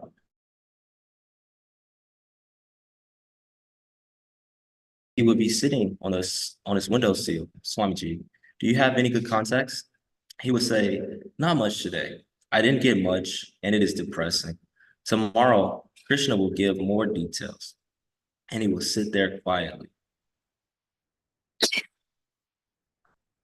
After 10 minutes, he would sit in his chair and start writing. I would wonder how Swamiji was so tired in 1 minute, and in another minute, even if he was tired, he was not defeated. He would never speak discouragement, and we would always encourage him and say, if today you don't get it, tomorrow you will definitely meet some people, and they would encourage you. And my friends used to come in the morning and in the evening for discourse, and they would give namaskara and fruits. Mr. Naraksha. His temperament was very adjustable and homely. Our friends would offer a few rupees. He would say, all right, it will help. He used to walk from our colony to Andari station. It is 2 kilometers, and he used to go there without taking a bus because he had no money. Bhaktivedanta Swami had a page printed entitled My Mission, and he would show it to influential men in his attempts to further financing for Srimad Bhagavatam.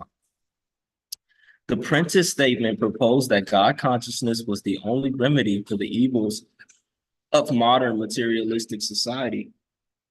Despite specific advancement and material comforts, there was no peace in the world. Therefore, Bhagavad Gita and Srimad Bhagavatam, the glory of India, must be spread all over the world. Mrs. Moraji asked Bhaktivedanta Swami if he would read Srimad Bhagavatam to hear her in the evening. He agreed. She began sending her car for him at 6 o'clock each evening, and they would sit in her garden where he would recite and comment on Bhagavatam.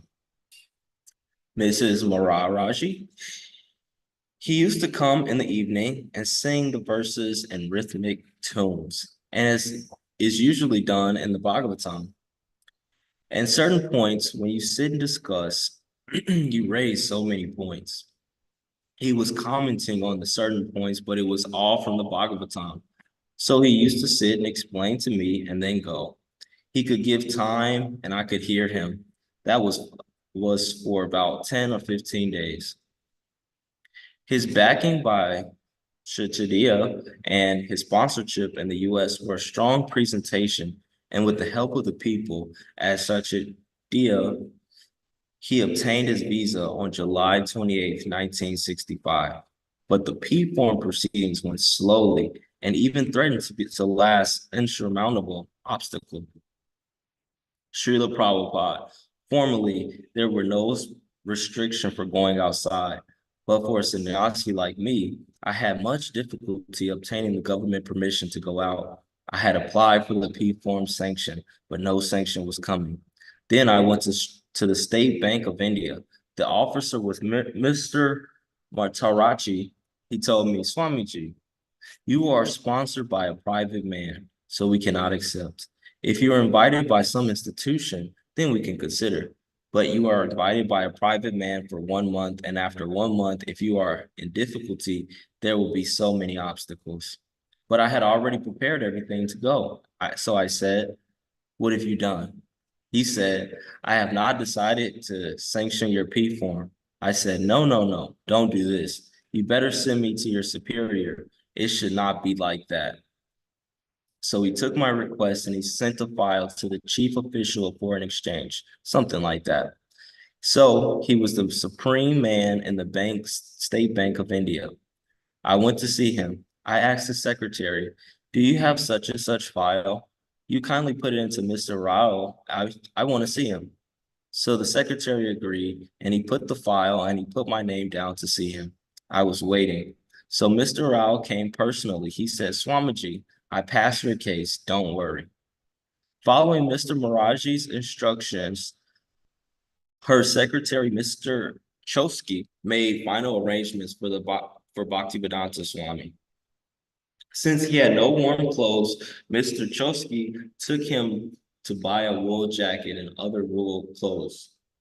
Mr. Chosky spent about 250 rupees on new clothes, including some new dhotis.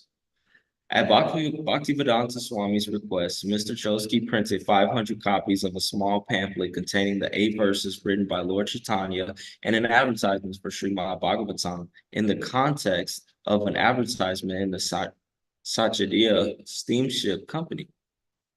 Mr. Chosky, I asked him, why couldn't you go earlier? Why do you want to go now to the States at this age? He replied that I will be able to do something good, I am sure. His idea that someone should be there who would be able to go near people who were lost in life and teach them and tell them what the correct thing is. I asked him so many times, why do you want to go to the States? Why don't you start something in Bombay or Delhi or Vrindavan? I was teasing him also. You are interested in seeing the States.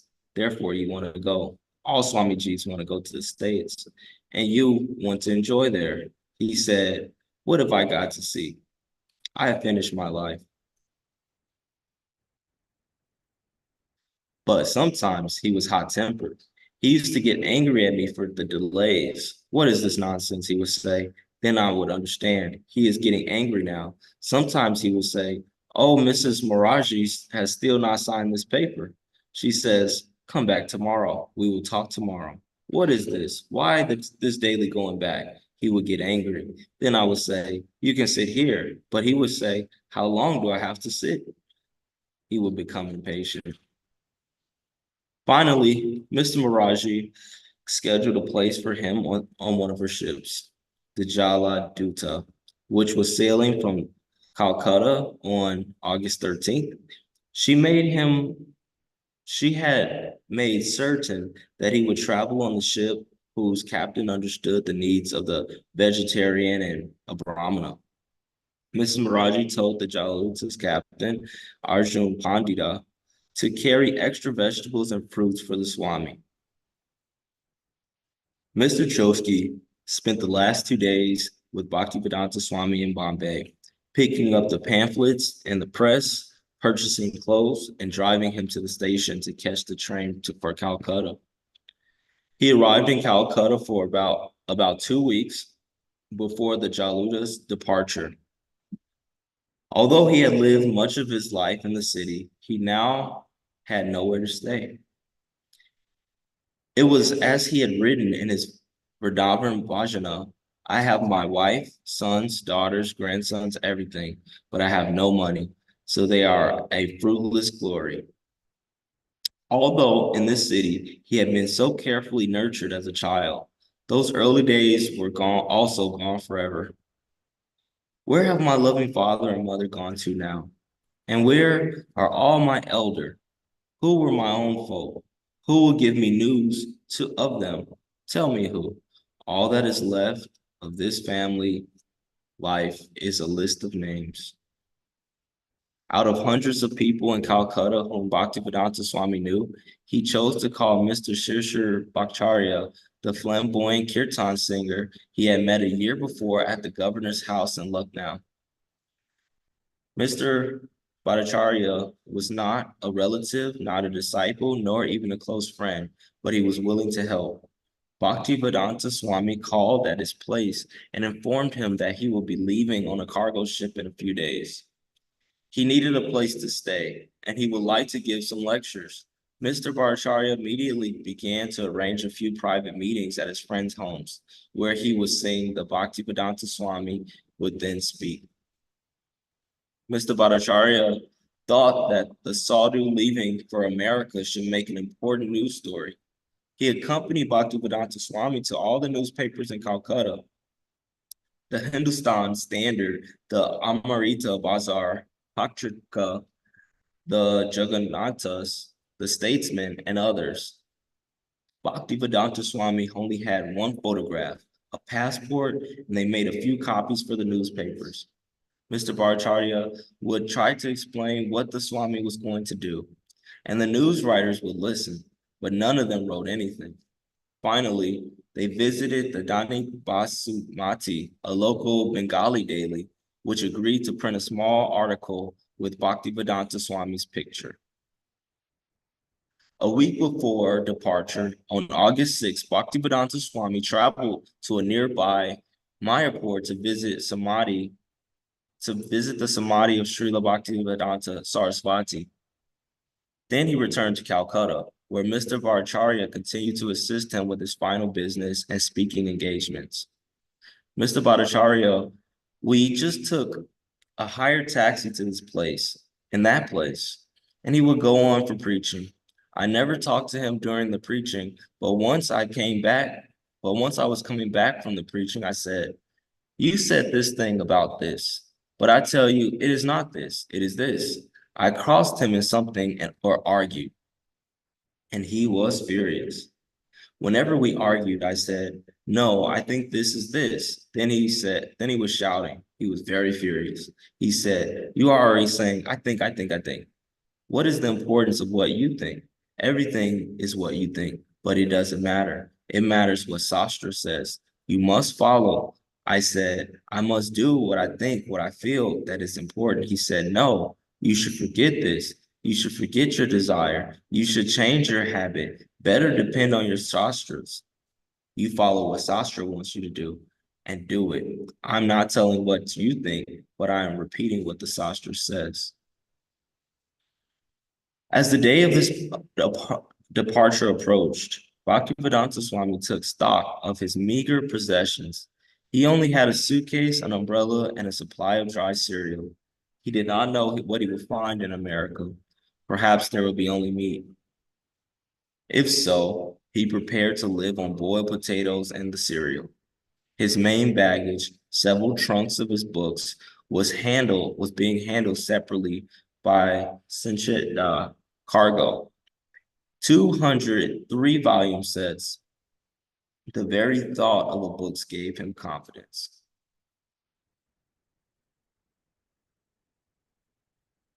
When the day came for him to leave, he needed that confidence. He was making a momentous break with his previous life, and he was dangerously old and not in strong health. And he was going to an unknown and probably unwelcoming country. To be poor and unknown in India is one thing. Even in these Kali Yuga days, when India's leaders were rejecting Vedic culture and imitating the West, it was still India. It was still the remains of the Vedic civilization. He had been able to see millionaires, governors, the prime minister, simply by showing up at their doors and waiting. A sannyasi was respected. The Srimad Bhagavatam was respected, but in America, it would be different. He would be no one, a foreigner, and there was no tradition of sadhus, no temples, no free ashrams. But when he thought of the books he was bringing, transcendental knowledge in English, he became confident. When he met someone in America, he would give him a flyer, Srimad Bhagavatam, India's message of peace and goodwill. It was August 13th, just a few days before Janmashtami, the appearance day anniversary of Lord Krishna. The next day would be his own 69th birthday. During these last years, he had been in Vrindavan for Janmashtami. Many Vrindavan residents would never leave there. They were old and at peace in Vrindavan. Bhaktivedanta was also concerned that he might die away from Vrindavan. That was why all the Vaishnava sadhus and widows had taken vows not to leave, even for Mathura, because to die in Vrindavan was the perfection of life. And the Hindu tradition was that a sannyasi should not cross the ocean and go to the land of the Malakas. But beyond all that was the desire of Srila Bhaktivedanta Sarasvati, and his desire was non-different from that of Lord Krishna. And Lord Chaitanya Mahaprabhu had predicted that the chanting of Hare Krishna would be known in every town and every village of the world. Bhaktivedanta Swami took a taxi down Calcutta Port. A few friends and admirers, along with his son Vrindavan, accompanied him. He writes in his diary, "Today at 9 a.m. embarked on MV Jaladuta, came with me Bhagwati and Darwan, and Shandia Sincere, Mr. Sengupta, Mr. Ali, and Vrindavan. He was carrying a Bengali copy of Chaitanya Chamarita, which he intended to read during the crossing. Somehow, he would be able to cook on board, or if not, he could starve, whatever Krishna desired. He checked his essentials: passenger ticket, passport, visa, P form, sponsor's address. Finally, it was happening.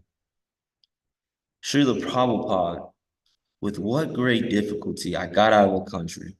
Some way or another, by Krishna's grace, I got out so I could spread the Krishna consciousness movement all over the world. Otherwise, to remain in India, it was not possible. I wanted to start a movement in India, but I was not all that encouraged. The black cargo ship, small and weathered, was moored at dockside, a gangway leading from the dock to the ship deck. Indian merchant sailors curiously eyed the elderly saffron-dressed sadhu as he spoke last words to his companions and then left and walked determinedly toward the boat. For thousands of years, Krishna Bhakti had been known only to India, not outside, except in twisted, faithless reports by foreigners. And the only swamis to have reached Americas had been non-devotees, Mayavadi and personalists. But now Krishna was sending Bhaktivedanta Swami as his emissary.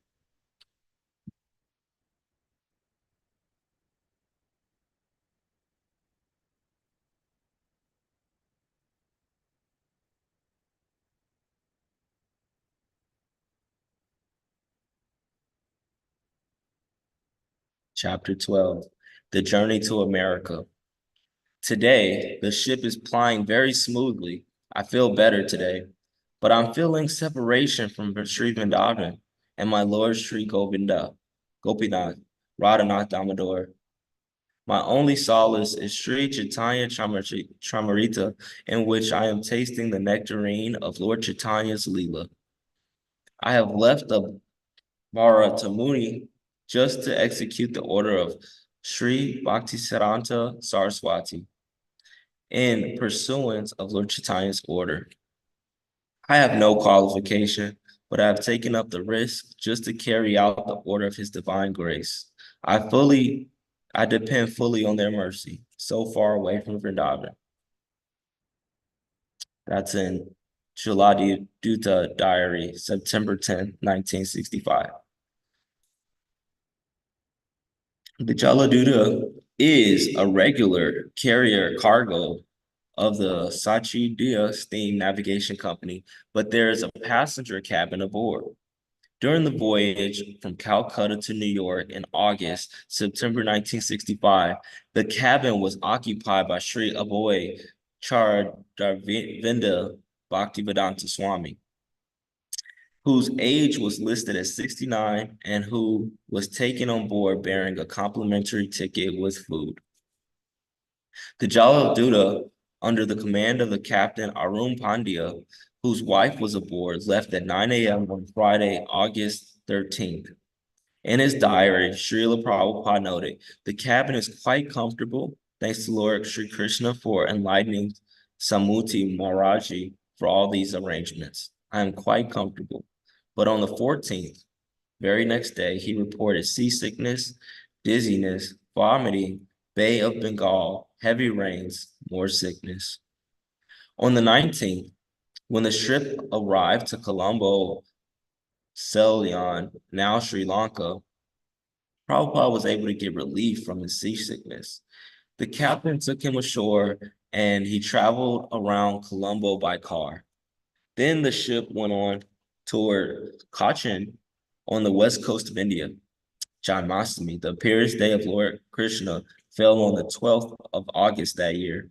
Prabhupada took the opportunity to speak to the crew about the philosophy of Lord Krishna, and he distributed prasadam he had cooked himself. August 21 was his 69th birthday, observed without ceremony at sea. That same day, the ship arrived on Cochin, and Srila Prabhupada, trunks of and Srila Prabhupada's trunks of Srimad Bhagavatam volumes, which had been shipped from Bombay, were loaded on board. By the 23rd, the ship had put out onto the Red Sea, where Srila Prabhupada encountered great difficulty. He noted in his diary, rain, seasickness, dizziness, headache, no appetite, vomiting. The symptoms persisted, but it was more than seasickness. The pain in his chest made him think he would die at any moment. In 2 days, he suffered 2 heart attacks. He tolerated the difficulty, meditating on that purpose of his mission. But after 2 days of such violent attacks, he thought that if another were to come, he would certainly not survive. On the night of the second day, Prabhupada had a dream. Lord Krishna, in his many forms, was rowing a boat, and he told Prabhupada that he should not fear, but he should come along. Prabhupada felt assured of Lord Krishna's protection, and the violent attacks did not reoccur. The Jaladuta entered the Suez Canal on September 1st and stopped in Port Said on the 2nd. Port Said. Srila Prabhupada visited the city with the captain and said that he liked it. By the 6th, he had recovered a little from his illness, and he was eating regularly again for the first time in 2 weeks, having cooked his own khichdi and puris. He reported in his diary that his strength renewed little by little. Thursday, September 9th. To 4 o'clock this afternoon, we have crossed over the Atlantic Ocean for 24 hours. The whole day was clear and almost smooth. I am taking my food regularly, and I have got some strength to struggle. There is also a slight tacking of the ship, and I'm feeling a slight headache also, but I am also struggling, and the nectarine of life is Sri Chaitanya Chamrita, the source of all my vitality. Friday, September 10th. Today, the ship is plying very smoothly. I feel better today. But I am feeling the separation from Vrindavan and my lords of Sri Govinda, Gopinath, Radha, Damodar. The only solace is Sri Chaitanya Chamrita, in which I am tasting the nectarine of Lord Chaitanya's Leela pastimes. I have left Bharata Muni just to execute the order of Sri Bhaktisiddhanta Saraswati in pursuance of Lord Chaitanya's order. I have no qualification, but I have taken up the risk to carry out this order of his divine grace. I depend fully on their mercy so far away from Vrindavan. During the voyage, Srila Prabhupada sometimes stood on the deck at the ship's rail, watching the ocean and the sky and thinking of Chaitanya Chamrita, Vrindavan Dham, and the other spiritual master, and the order of his spiritual master to go preach in the West. Mrs. Pandya, the captain's wife, whom Srila Prabhupada considered to be an intelligent and learned lady, foretold Srila Prabhupada's future. If he were to pass beyond this crisis in his health, she said, it would indicate the goodwill of Lord Krishna. The voyage of 1965 was a calm one for Jaladuta. The captain said that never in his entire career had he seen such a calm Atlantic crossing. Prabhupada replied that the calmness was Lord Krishna's mercy, and Mrs. Pandya asked Prabhupada to come back with them so they might have another such crossing. Srila Prabhupada wrote in his diary, if the Atlantic would have shown its usual face, perhaps I would have died. But Lord Krishna has taken charge of this ship. On September 13th, Prabhupada noted in his diary, 32nd day of journey, cooked bata khichdi. It appeared to be delicious, so I was able to take some food. Today, I've disclosed my mind to my companion, Lord Sri Krishna. There is a Bengali poem made by me in this connection. This poem was a prayer to Lord Krishna, and it filled with Prabhupada's devotional confidence in the mission that he had taken on behalf of his spiritual master. An English translation of the opening stanzas follows. See appendix for the complete Bengali verses with English translation. I emphatically say to you, O brothers, you will obtain your good fortune from Supreme Lord Krishna only when Srimati Radharani become pleased with you. Sriman Bhaktisiddhanta Saraswati Thakur, who was very dear to Lord Gauranga, the son of Mother Sachi, is unparalleled in his service to the Supreme Lord Sri Krishna. He is great, saintly master, spiritual master who bestows intense devotion to Krishna at different places throughout the world. By his strong desire, the holy name of Lord Gauranga will spread throughout all countries of the Western world. In all the cities, towns, and villages on the earth, from all the oceans, seas, rivers, and streams, everyone will chant the holy name of Krishna. As the vast mercy of Sri Chaitanya Mahaprabhu conquers all directions, a flood of transcendental ecstasy will certainly cover the land. When all the simple, miserable living entities become happy, the Vaishnava's desire is then fulfilled. Although my Guru Maharaj ordered me to accomplish this mission, I am not worthy or fit to do it. I am very fallen and very insignificant. Therefore, O Lord, now I am begging for your mercy so that I can become worthy, for you are the wisest and most experienced of all. The poem ends. Today, that remembrance of you came to me in a very nice way. Because I have a great longing, I call to you. I am your eternal servant, and therefore I desire your association so much. O Lord Krishna, except for you, there is no means of success.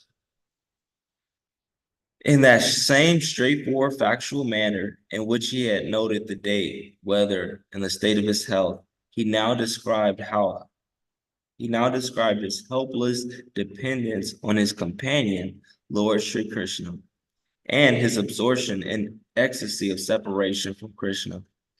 He described the relationship between spiritual master and the disciple, and he praised his own spiritual master, Srimad Bhaktivedanta Saraswati. By those strong desire, the holy name of the Lord Gauranga will spread throughout all the countries of the Western world.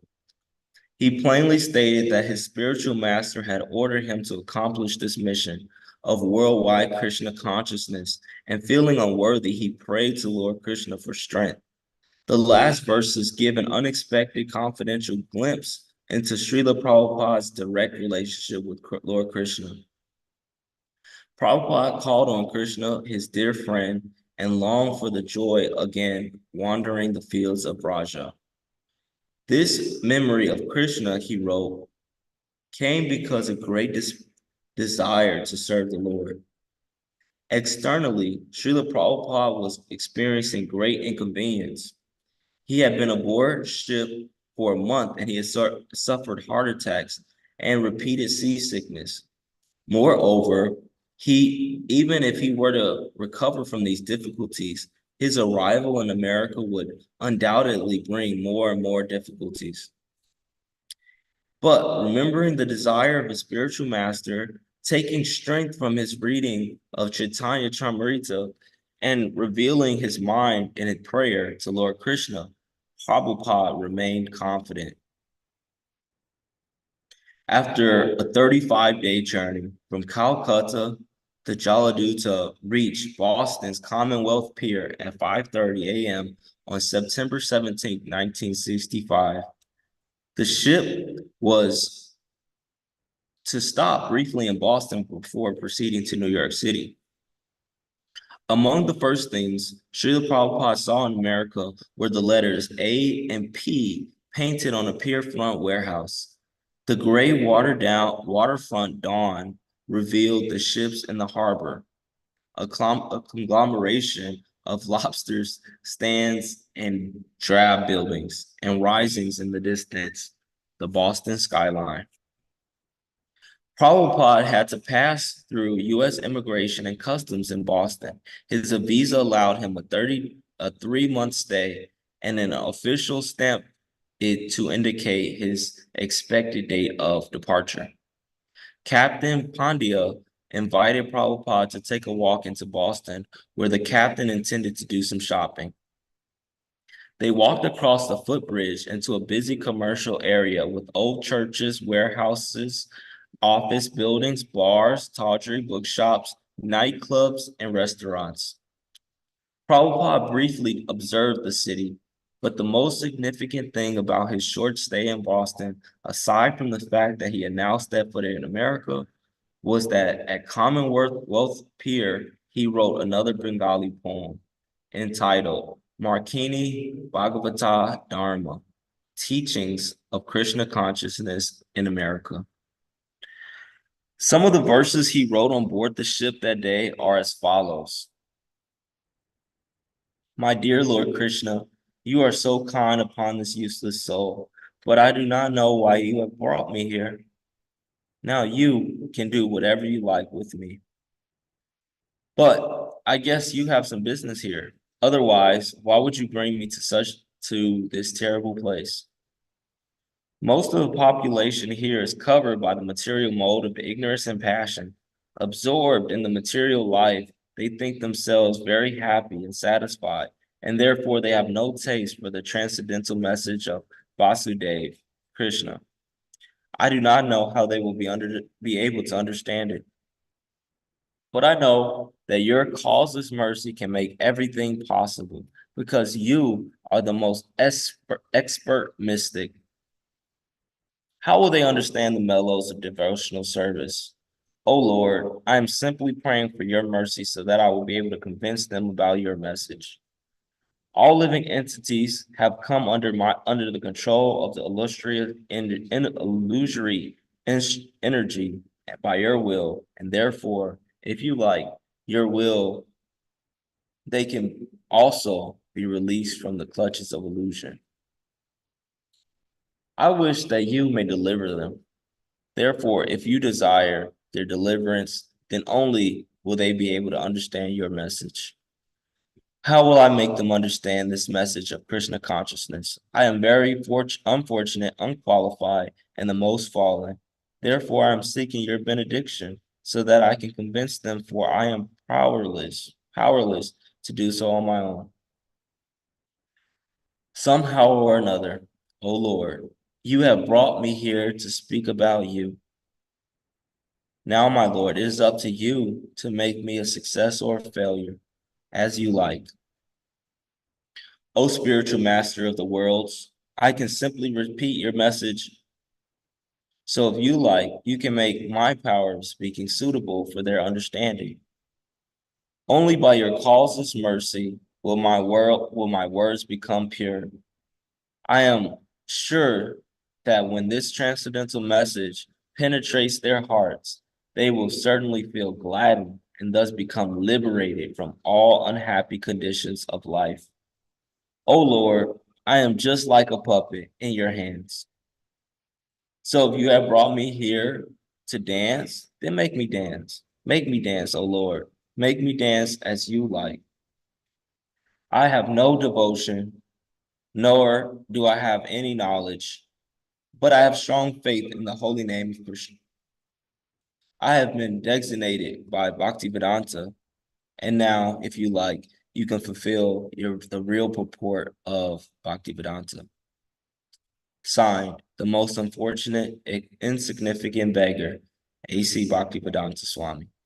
On board the ship Jaladuta, Commonwealth Pier, Boston, Massachusetts, USA, dated 18 September 1965. He was now in America. He was in a major American city, rich with billions, populated with millions, and determined to stay the way it was. Prabhupada saw Boston from the viewpoint of a pure devotee of Krishna. He saw the hellish city life, people dedicated to the illusion of material happiness. All of his dedication and training moved him to give these people the transcendental knowledge and saving grace of Krishna consciousness, yet he was feeling weak, lowly, and unable to help them on his own. But he was but an insignificant beggar with no money. He had barely survived the 2 heart attacks at sea. He spoke a different language. He dressed strangely. Yet he had come to tell people to give up meat eating, illicit sex, intoxication, and gambling, and to teach them to worship Lord Krishna, who was a mythical Hindu god. What would he be able to accomplish? Helplessly, he spoke his heart directly to God. I wish you may deliver them. I am seeking your benediction so that I can convince them. And for convincing them, he would trust in the power of God's holy name in the Srimad Bhagavatam. This transcendental sound would clean away desire for material enjoyment from their hearts and awaken loving service to Krishna.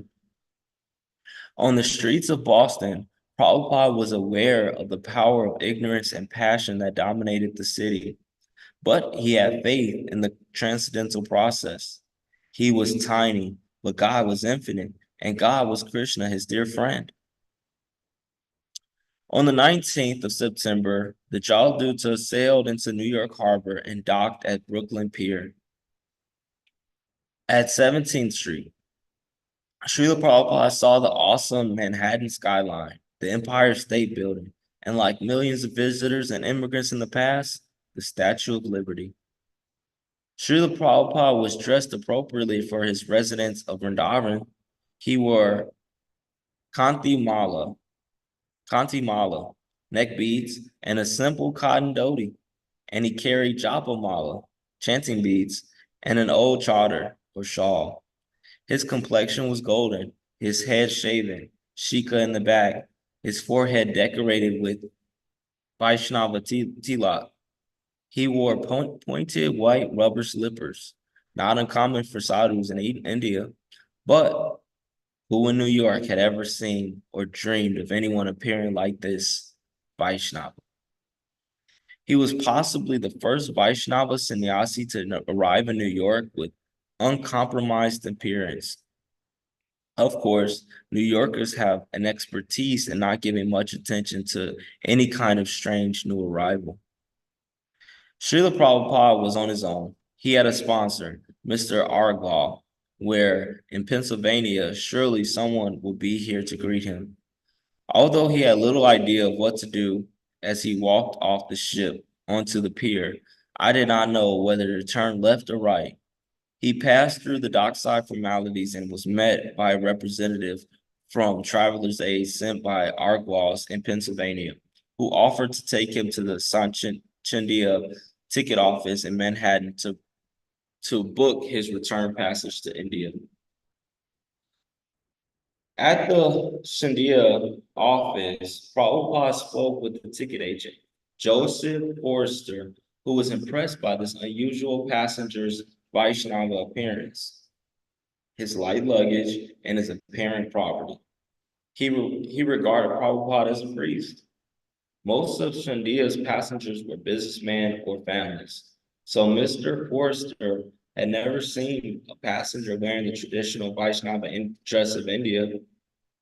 He found Srila Prabhupada to be a pleasant gentleman who spoke of nice accommodations and treatments he had received aboard the Jaladuta. Prabhupada asked Mr. Forrester to hold space for him on a return ship to India. His plans were to leave in about 2 months, and he told Mr. Forrester that he would keep in touch. Carrying only 40 rupees cash, which he himself called a few hours spending in New York, and an additional $20 he had collected from selling 3 volumes of Bhagavatam to Captain Pandya. Srila Prabhupada, with an umbrella and a suitcase in hand, and still escorted by the Traveler's Aid representative, set out for the Port Authority bus terminal to arrange for his trip to Butler.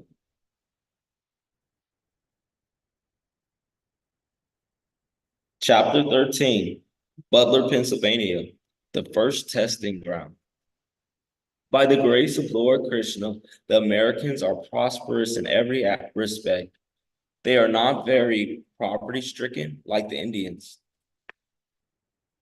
The people in general are satisfied so far as their material needs are concerned, and they are spiritually inclined.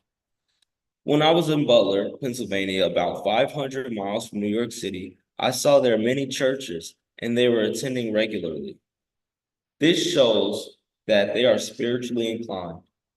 I was also invited by some churches and church-governed schools and college, and I spoke there, and they appreciated it and presented me some token rewards. When I was speaking to the students, they were very eager to hear about the principles of Srimad Bhagavatam. But the clergymen were cautious about allowing students to hear me so patiently. They feared that the students might be converted to Hindu ideas, as is quite natural for any religious sect. But they do not know that devotional service of Lord Sri Krishna is a common religion for everyone, including the Aborigines and cannibals in the jungle. A letter to Sumati Maharaji. The bus came, swinging out into the terminal, into the daylight of Midtown Manhattan, riding along in the shadows of the skyscrapers throughout asphalt streets crowded with people, trucks, and automobiles, and into the heavy traffic bound toward the Lincoln Tunnel. The bus entered the tunnel and emerged on the Jersey side of the Hudson River, continuing down the New York-Jersey Turnpike, past fields of huge oil tanks and sprawling refineries. The Manhattan skyline was on the left, while 3 lanes of traffic sped 60 miles an hour in each direction. Newark Airport came up close by on the right, with jets visible on the ground, electric power lines spanning aloft between steel towers stretched into the horizon. Srila Prabhupada had never before seen anything of such magnitude. He was now seeing for himself that American culture was based on passion for more and more sense gratification, and it was a sense of madness.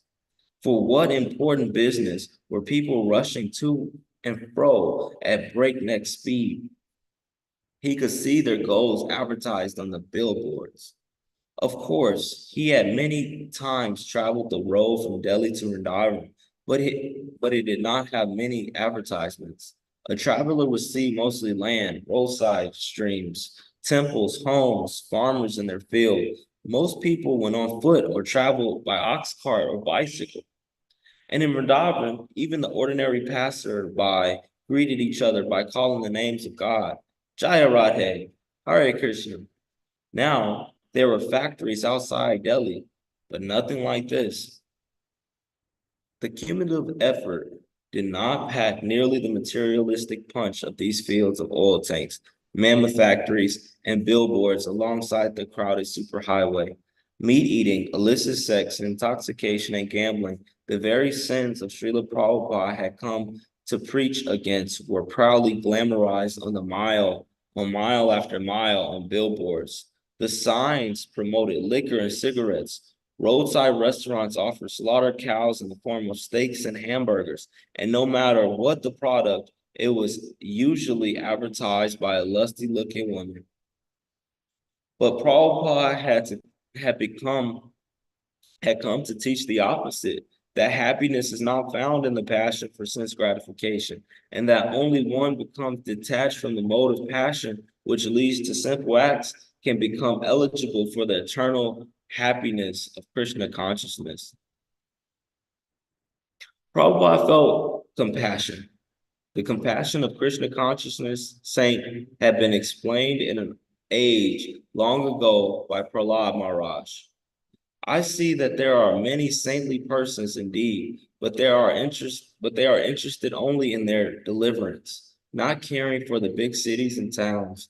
They go to the Himalayas or the forest to meditate with vows of silence. They are not interested in delivering others. As for me, however, I do not wish to be liberated alone, leaving aside all these poor fools and rascals.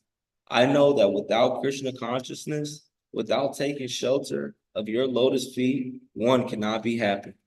Therefore, I wish to bring them back to shelter at your lotus feet. The scenery gradually changed to the Pennsylvania countryside, and the bus sped through the long tunnels in the mountains. Night came, and it was late. After 11, when the bus entered the heavily industrialized Pittsburgh area on the shore of Allegheny River, Srila Prabhupada couldn't see the steel mills clearly, but he could see their lights and their industrial fires and smoking stacks. Millions of lights shone throughout the city's prevailing dinginess. When the bus finally pulled into the terminal, it was past midnight. Gopal Argawal was waiting with the family Volkswagen bus to drive Prabhupada to Butler, about 1 hour north.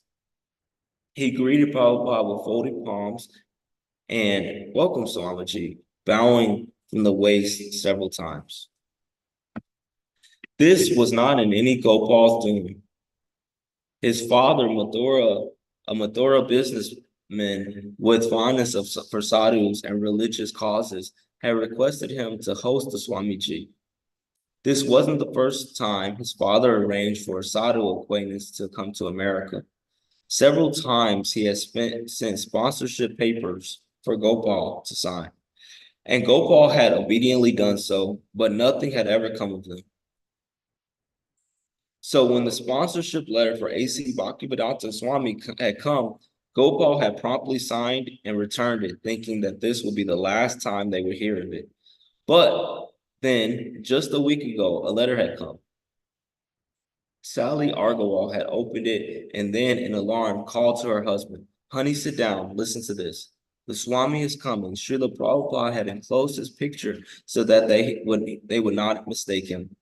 The Argawals had looked curiously at the photograph. "There will be no mistake there," Gopal had said. The unsuspecting Argawals were simple American people, according to Sally Argawal, who had met her Indian husband while he was working as an engineer in the Pennsylvania. What would they do with an Indian Swami in their house? Prabhupada was a shock for them. But there was no question of not accepting him. They were bound by the request of Gopal's father. Dutifully, Gopal had purchased Srila Prabhupada's ticket from New York to Pittsburgh and had arranged for them for traveler's aid to meet him. And dutifully, he had driven tonight to meet him. So it was with a mixture of embarrassment, disbelief, and wonder that Gopal Argawal helped his guests into the VW and drove back home to Butler. September 20th, Butler, Pennsylvania, home of the Jeep, read the granite plaque in the city park.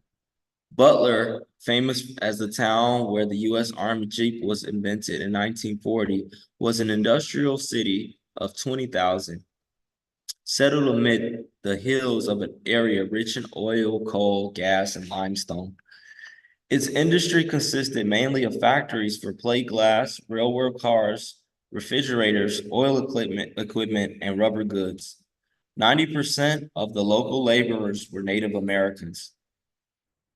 The nominal religion had always been Christian, mostly Protestant with some Catholic, and in later years, a few synagogues had appeared, but there was no Hindu community at that time. Gopal Argawal was the first Indian to move to Butler. As the VW pulled into town, their pre-dawn air was warm and humid. The morning edition of the Butler Eagle would soon be going to the newsstands. Red Chinese fire on India. Prime Minister Sastry declares Chinese communists out to dominate the world. United Nations Council demands Pakistan and India ceasefire in 48 hours.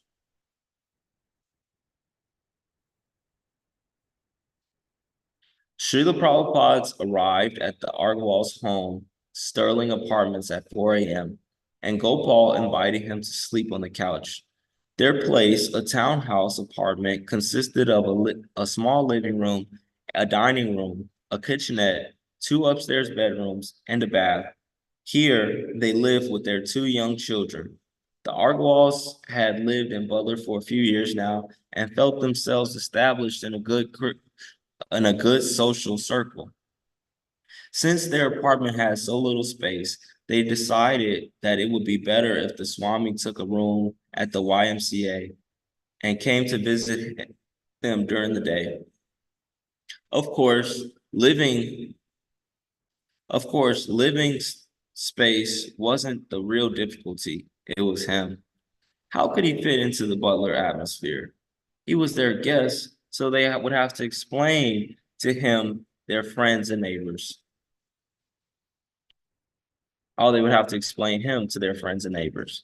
Srila Prabhupada was immediately a curiosity for whoever saw him. In anxiety, Miss Argawal decided that instead of having people speculate about the strange man in orange robes living at their house, it would be better to let them know about him from the newspapers. She explained her plan to Prabhupada, who laughed, understanding that he didn't fit in. Sally hurried off to the Pittsburgh newspaper office, but the interviewer wasn't able to comprehend why this person should make an interesting story. Sally then took him to the local Butler Eagle, where his presence was accepted, indeed newsworthy.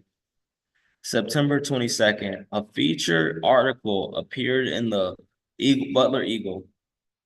Influent English devotee of Hindu cult explains commission to visit the West. The photographer had come to Argwal's apartment and had taken a picture of Srila Prabhupada standing in the living room holding an open volume of Srimad Bhagavatam.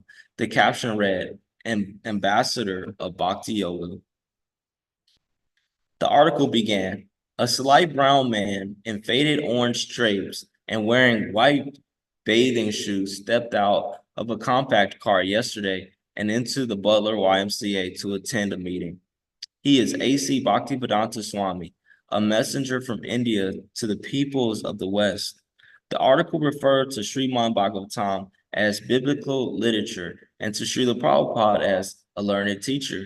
It continued, my mission is to revive the people's God consciousness, says the Swamiji. God is the father of all beings, of all living beings, in thousands of different forms, he's explained. Human life is a stage of perfection and evolution. If we miss the message, back we go through the process again. He believes Bhaktivedanta lives as a monk and permits no woman to touch his food. On a 6-week ocean voyage and the Argo apartment in Butler, he prepares his meals in a brass pan with several levels for steaming rice, vegetables, and making bread at the same time. He is a strict vegetarian and he is permitted to drink only milk. The miracle food for babies and old men. He noted, if Americans would give more attention to their spiritual life, they will be much happier, he says. The Argawals had their own opinion as to why Prabhupada had come to America to finance his books and nothing more. They were sure that he was hoping to only meet someone who can help him with the publication of Srimad Bhagavatam and that he would not want any followers. At least they hoped he wouldn't do anything to attract attention. And they felt that this was his mentality also. He didn't create waves, Sally Argawal said. He didn't want any crowd. He didn't want anything. He only wanted to finance his books. Perhaps Prabhupada, seeing their nervousness, agreed to keep a low profile out of consideration for his host. At Prabhupada's request, however, Mr. Argawal held a kind of open house in his apartment every night from 6 to 9. Sally, it was quite an intellectual group that were in, and they were fascinated by him. They hardly knew what to ask him. They didn't know enough. This was just like a dream out of a book. Who would expect to meet a Swami in someone's living room in Butler, Pennsylvania? It was just really tremendous. In the middle class America, my parents come from quite a distance to see him. We know a lot of people in Pittsburgh, and they came up. This was a very unusual thing, having him there. But the real interest shown in him was only as a curiosity. He had a typewriter, which was one of his few possessions, and an umbrella. That was one of the things that caused the sensation, that he always carried an umbrella, and it was a little chilly, and he was balding. So he always wore this hat that someone had made for him, like a swimming cap. It was kind of a sensation, and he was so brilliant that when he saw someone twice, he knew who they were. He remembered. He was a brilliant man. Or if he met them in an apartment or saw them in a car, he would remember their name, and he would wave and say their name. He was a brilliant man. All the people liked him. They were amazed at how intelligent he was. The thing that got them was the way he remembered their name and his humorous way. He looked so serious all the time, but he was a very humorous person. He was forbidding in his looks, but he was very charming.